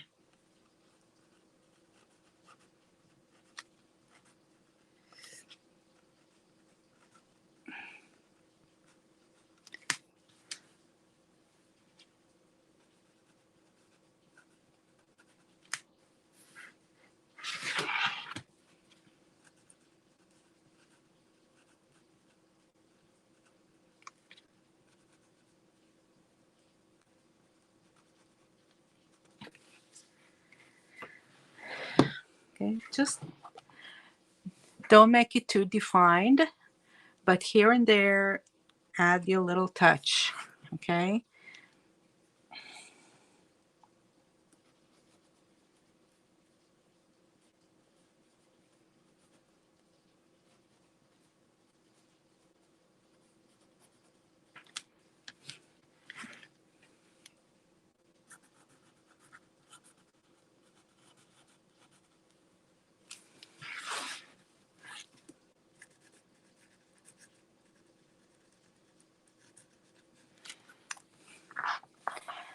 Okay. Just add your little touches.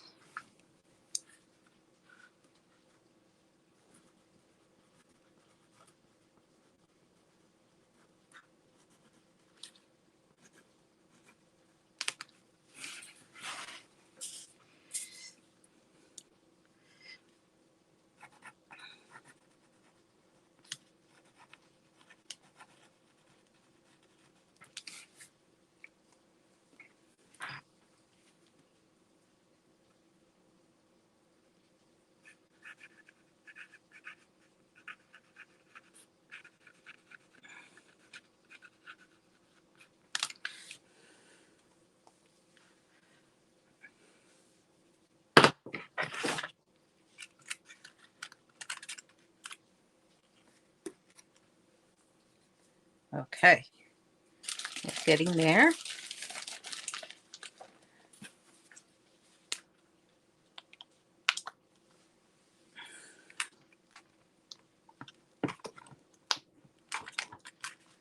So I'm just adding a little bit here and there just to make sure that it doesn't come off.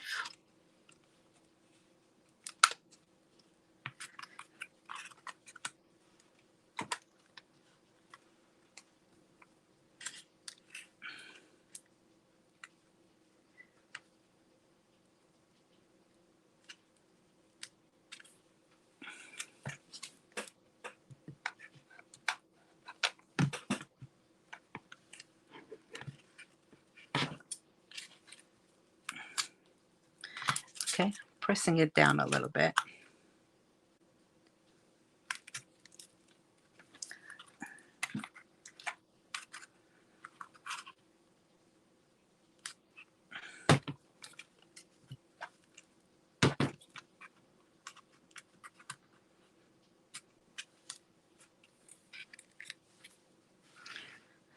Okay, and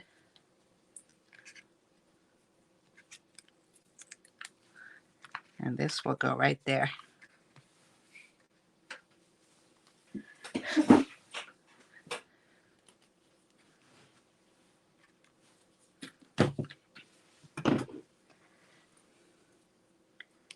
Okay.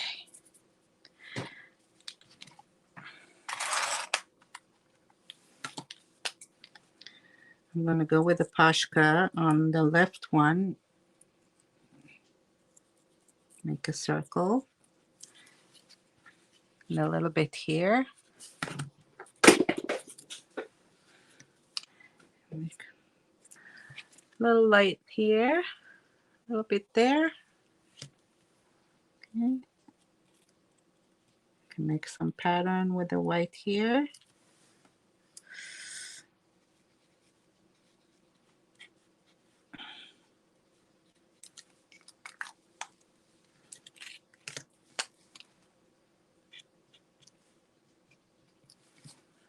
Okay, that's all we need.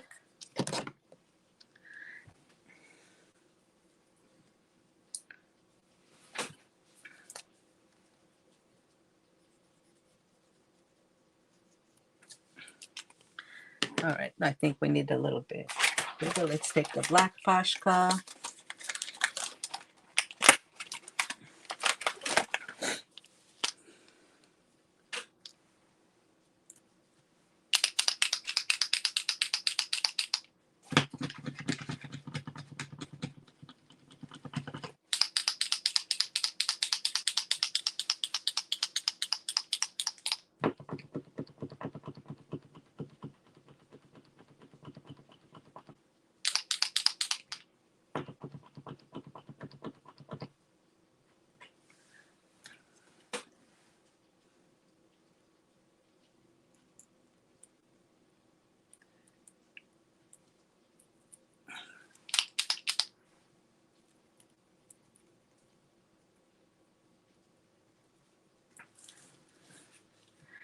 Okay, make little dots there.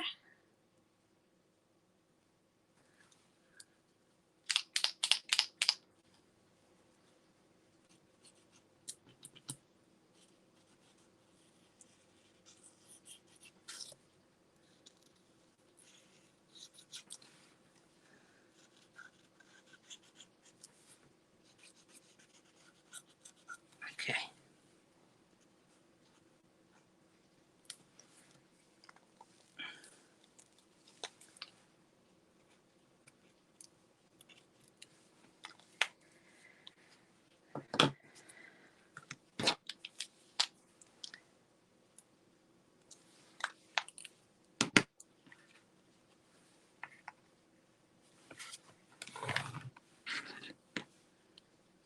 Okay.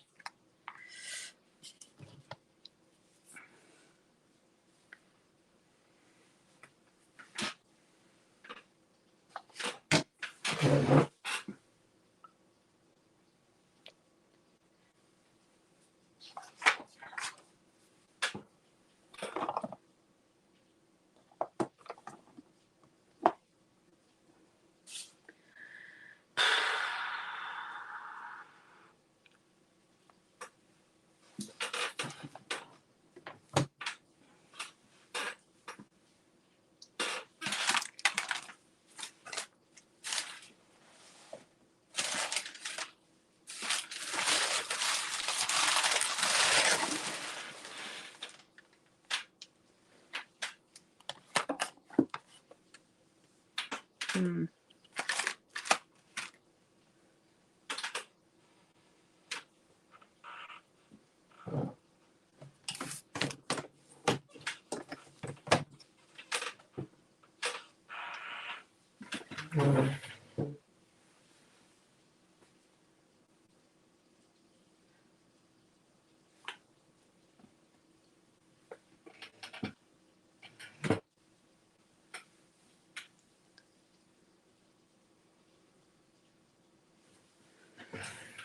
Okay.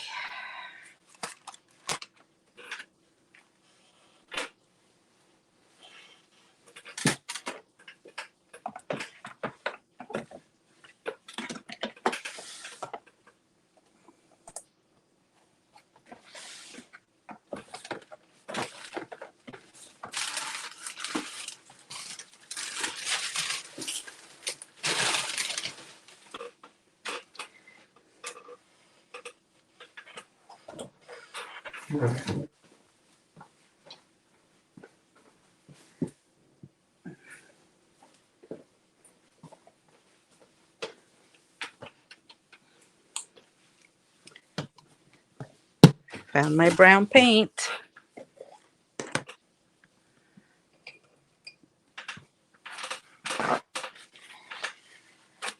Okay.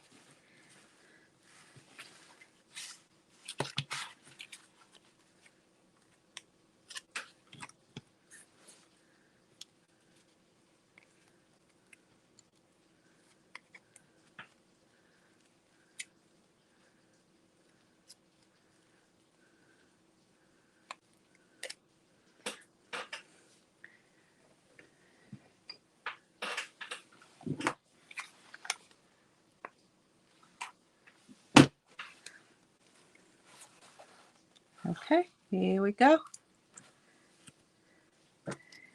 Lovely. See, it's three-dimensional. Okay. And now, if we want, we can take some elements here and cut them out and add them to our composition. Okay, so we're going to put this on the side to dry, and then we are going to add a few elements here just for fun.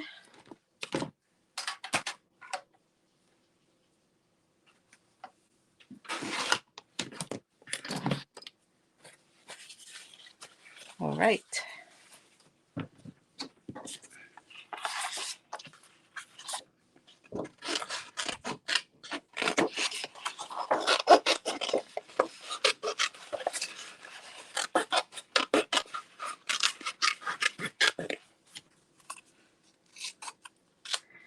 Your butterflies.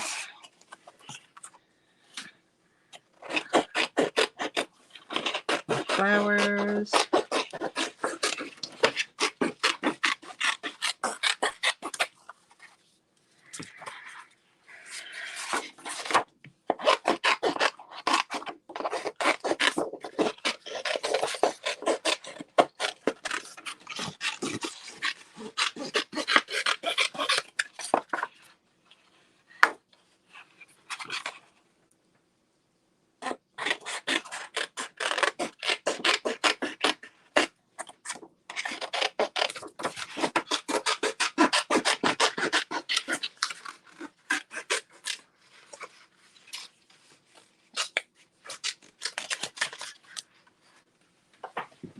Okay, let me see what we have here.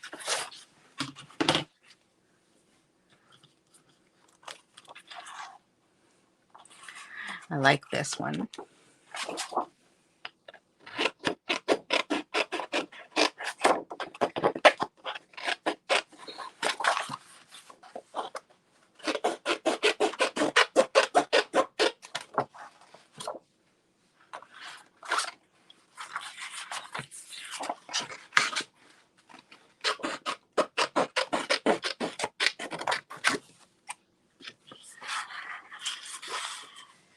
Hmm.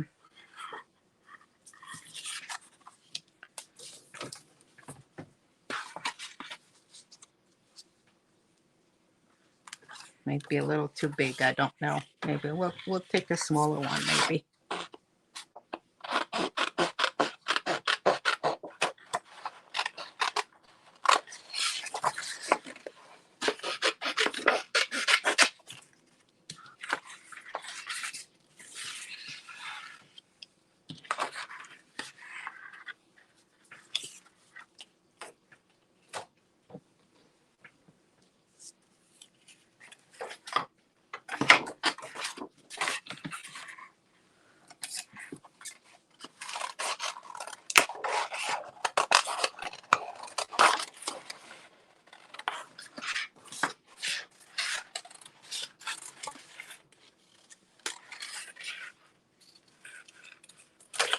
Another thing that you can do is add stamps.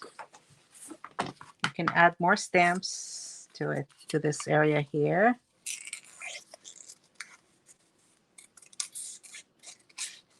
Yeah. Whatever you choose to do, this part is totally up to you. Look around for fun things that you can collage in.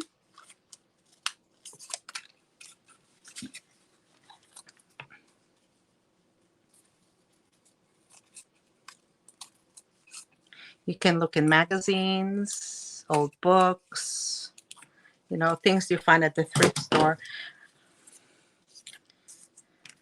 It's fun to go through the thrift store and get old things that, you know, nobody else uses.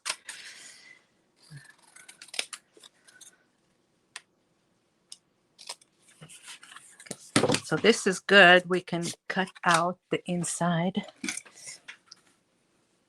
and we can have another dimension there.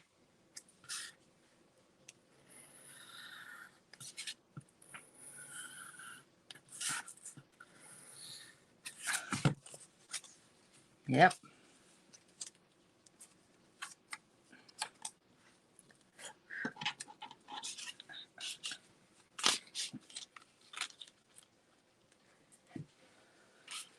Oh, we can add something like that here. Add another little dimension there.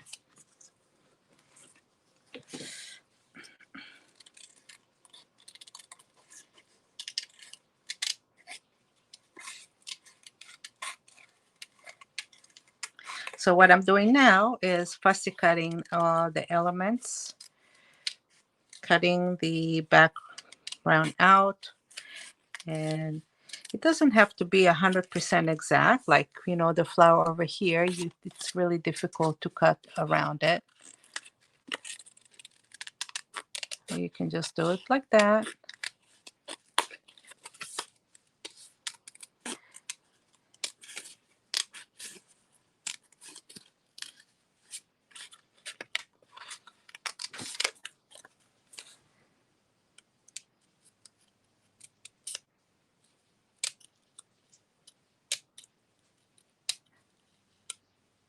Or you can do it like that.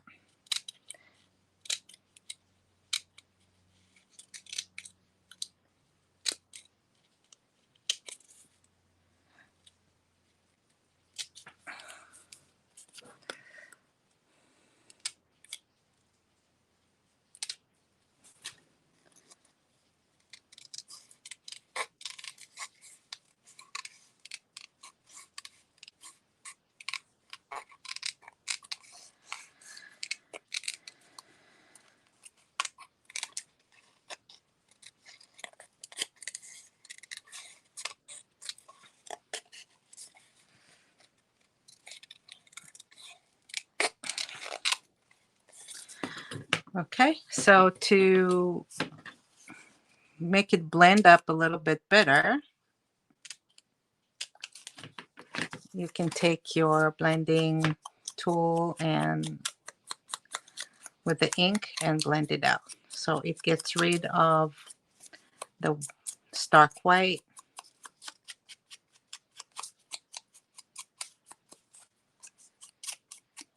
And will help it blend a little bit better.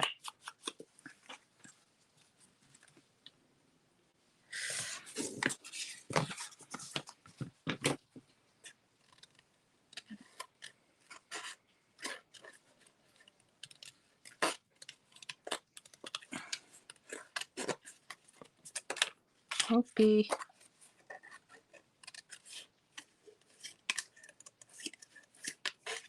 Now, if you want, there is a video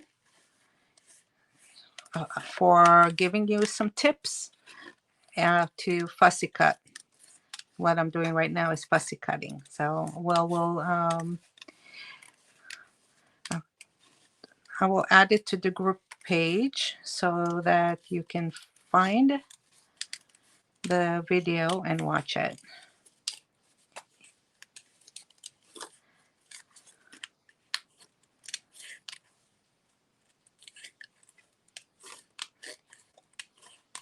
Okay.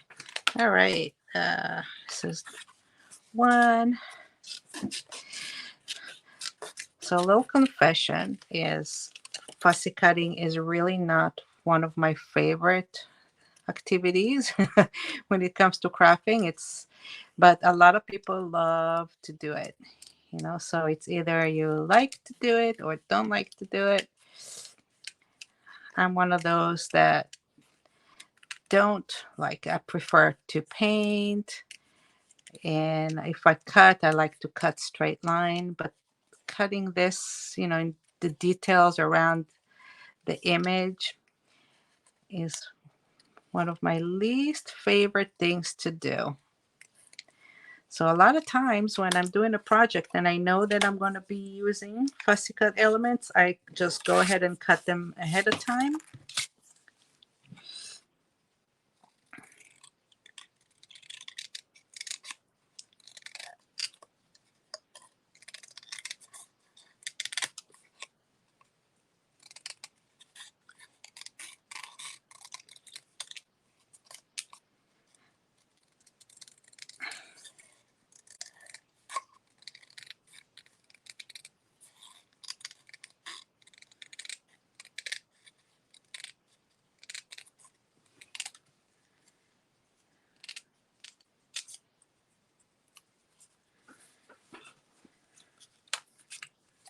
Okay, so I might cut it out and just do something else. I don't like the white around it. I think it's doesn't look good. So I'm gonna take this out. Okay.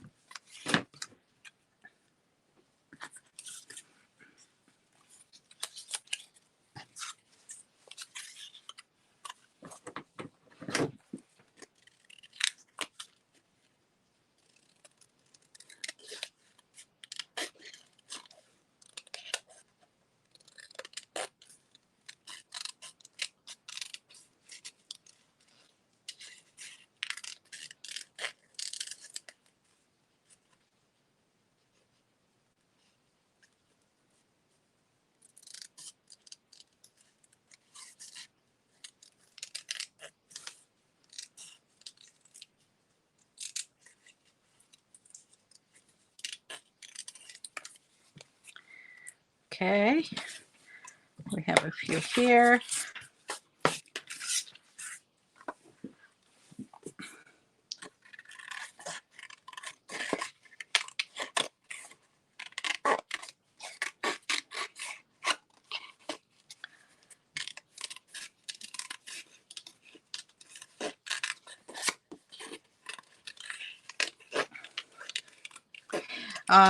Okay, so this is one thing that I said that you can do when you are fussy cutting, right? Is to ink the edges.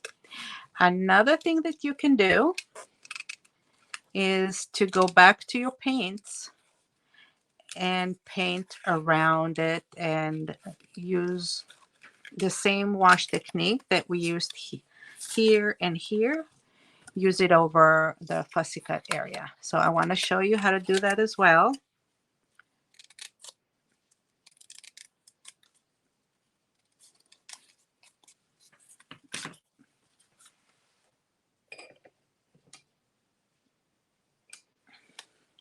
Let me take the brush. Okay.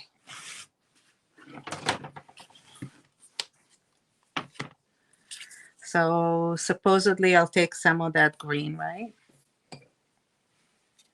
Take some of that green, I'll mix it with some of that brown, and you can go ahead and use the wash.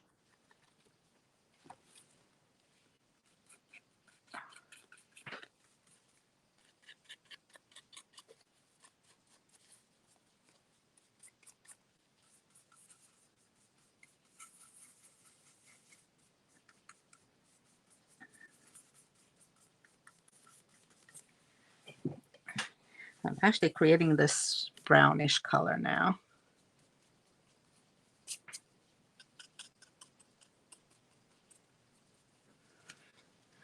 Okay, so now it will blend a lot better with the background rather than having the off-white.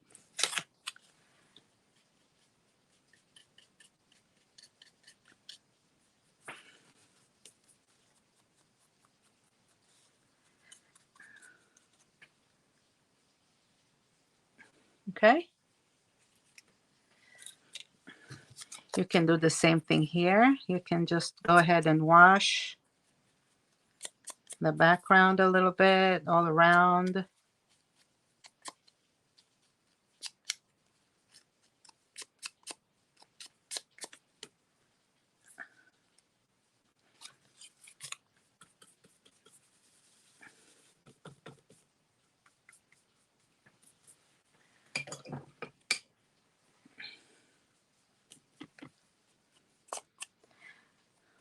I'm just creating water stains. Here we go, like that.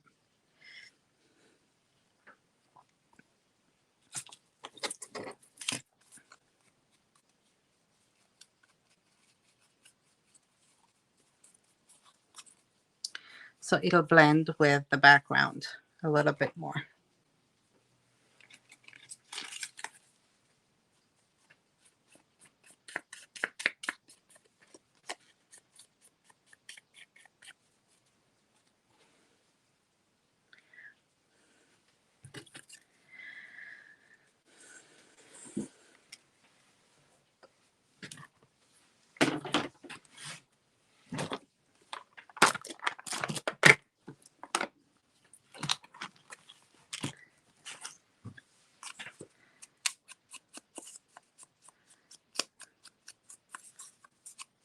I'm going to ink this butterfly. This one has more defined lines, so I'm just inking this one to keep the colors.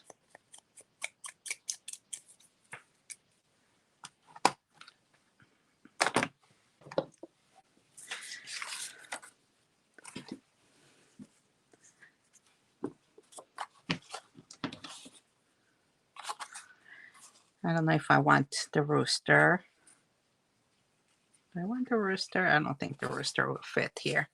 I think that should be good enough.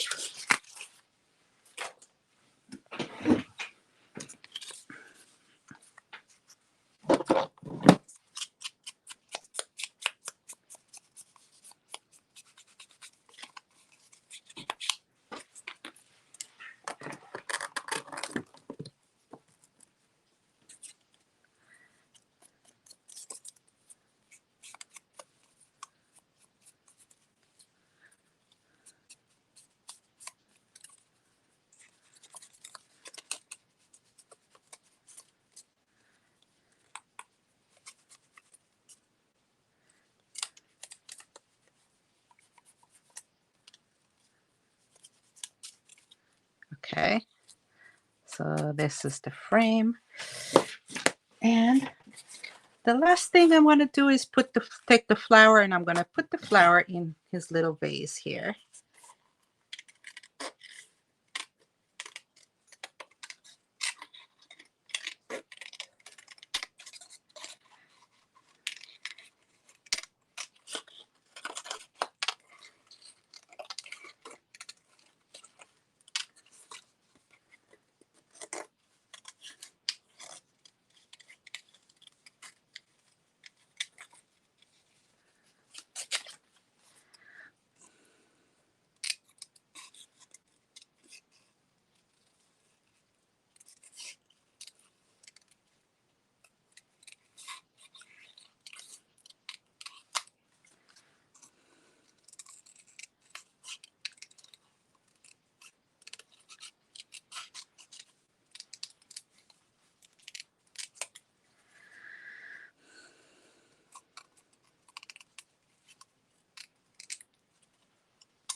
Okay, so I'm going to cut it here because I don't want it to be too high.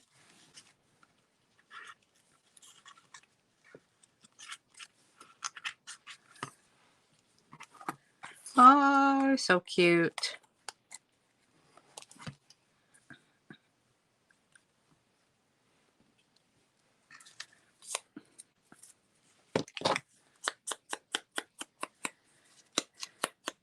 The flower is just a teeny bit too big, I think.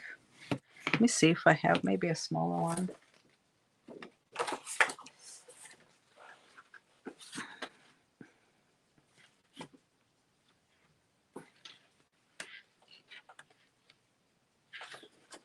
There's one here.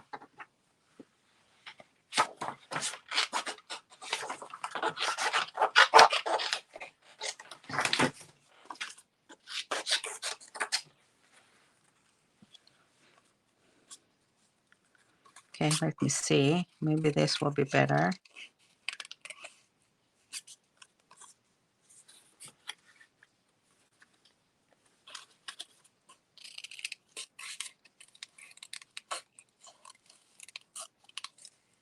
I'm going to try. I don't know. We'll see which one looks better here.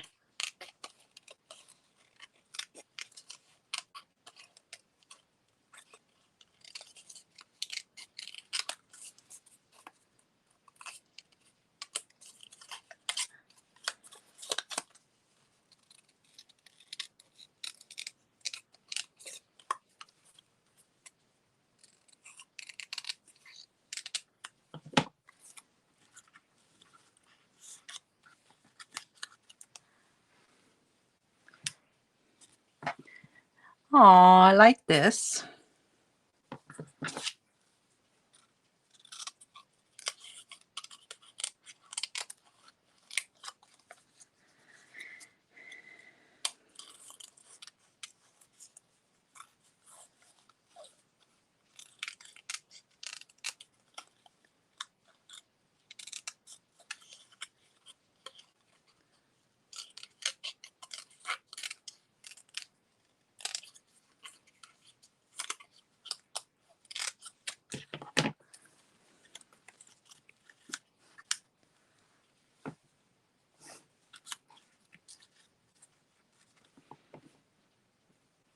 No, I think just this will be good enough. Okay, I think the proportions of this one are better. Okay.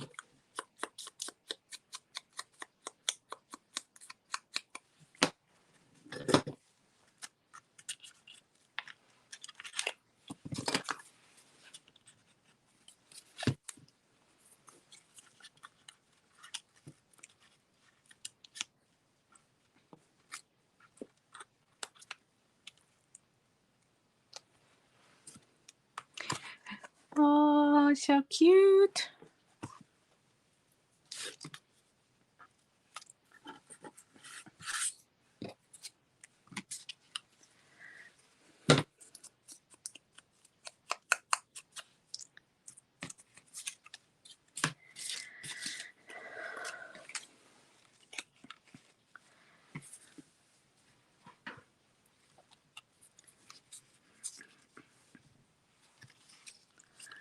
Okay, over here.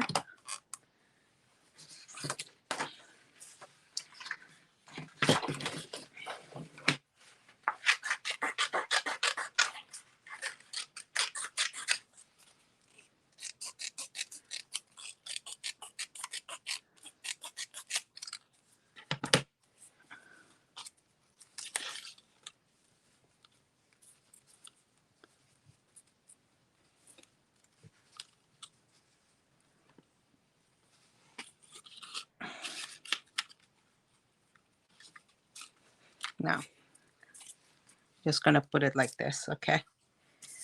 I'm gonna fold the butterflies like that a little bit. And let's see where we want to put these things. I'll continue the floral theme here.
Just playing around with the composition.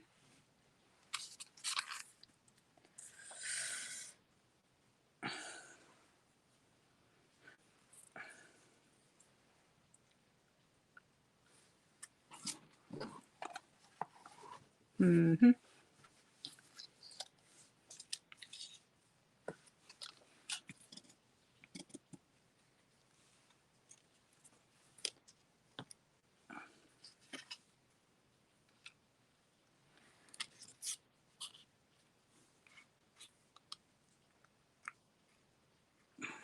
Oh, this will be cute here too.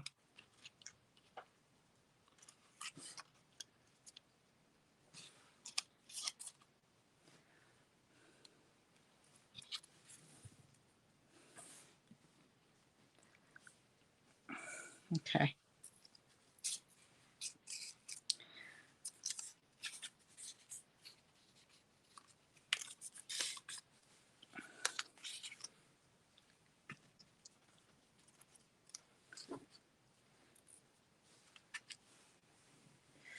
Okay. This looks okay. All right.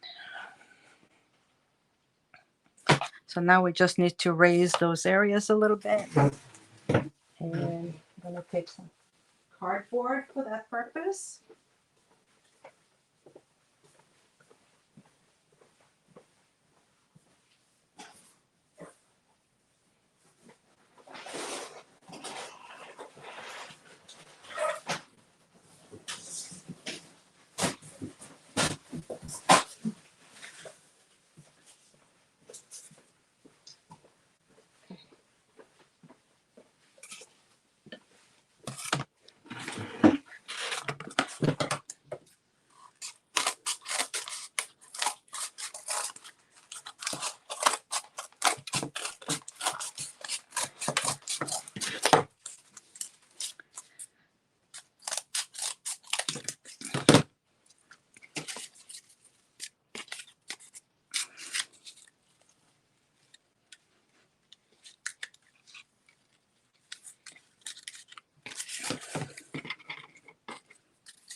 Okay, so with the cardboard, I'm making my elements raised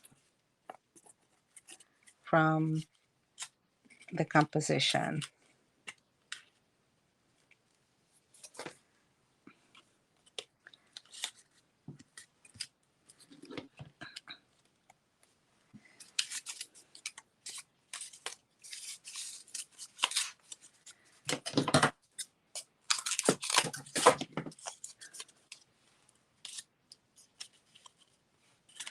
No, just going to put it like that.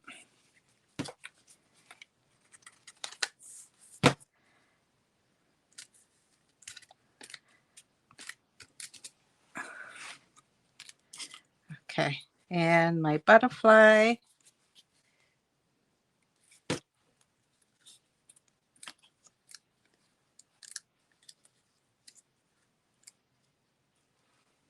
We'll go here.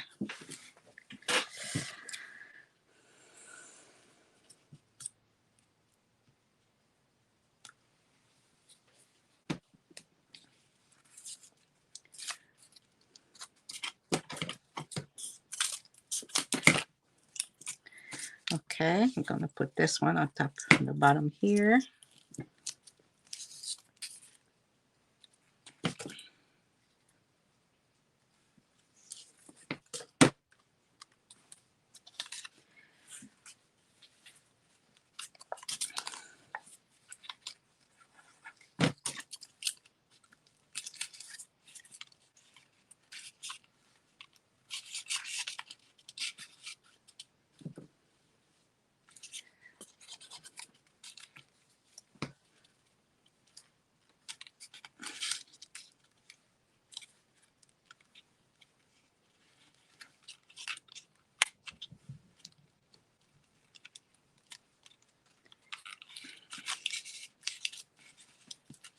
I'm going to put this here.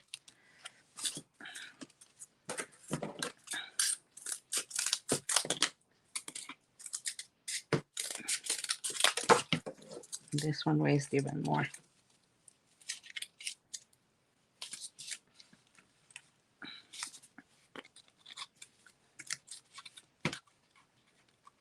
Okay.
Okay.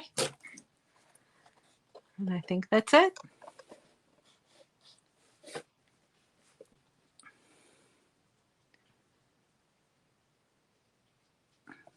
We are done. Yay. This is finished, and if you really want to do a good finishing touch, you can put another layer of glue on top of it, but that's it.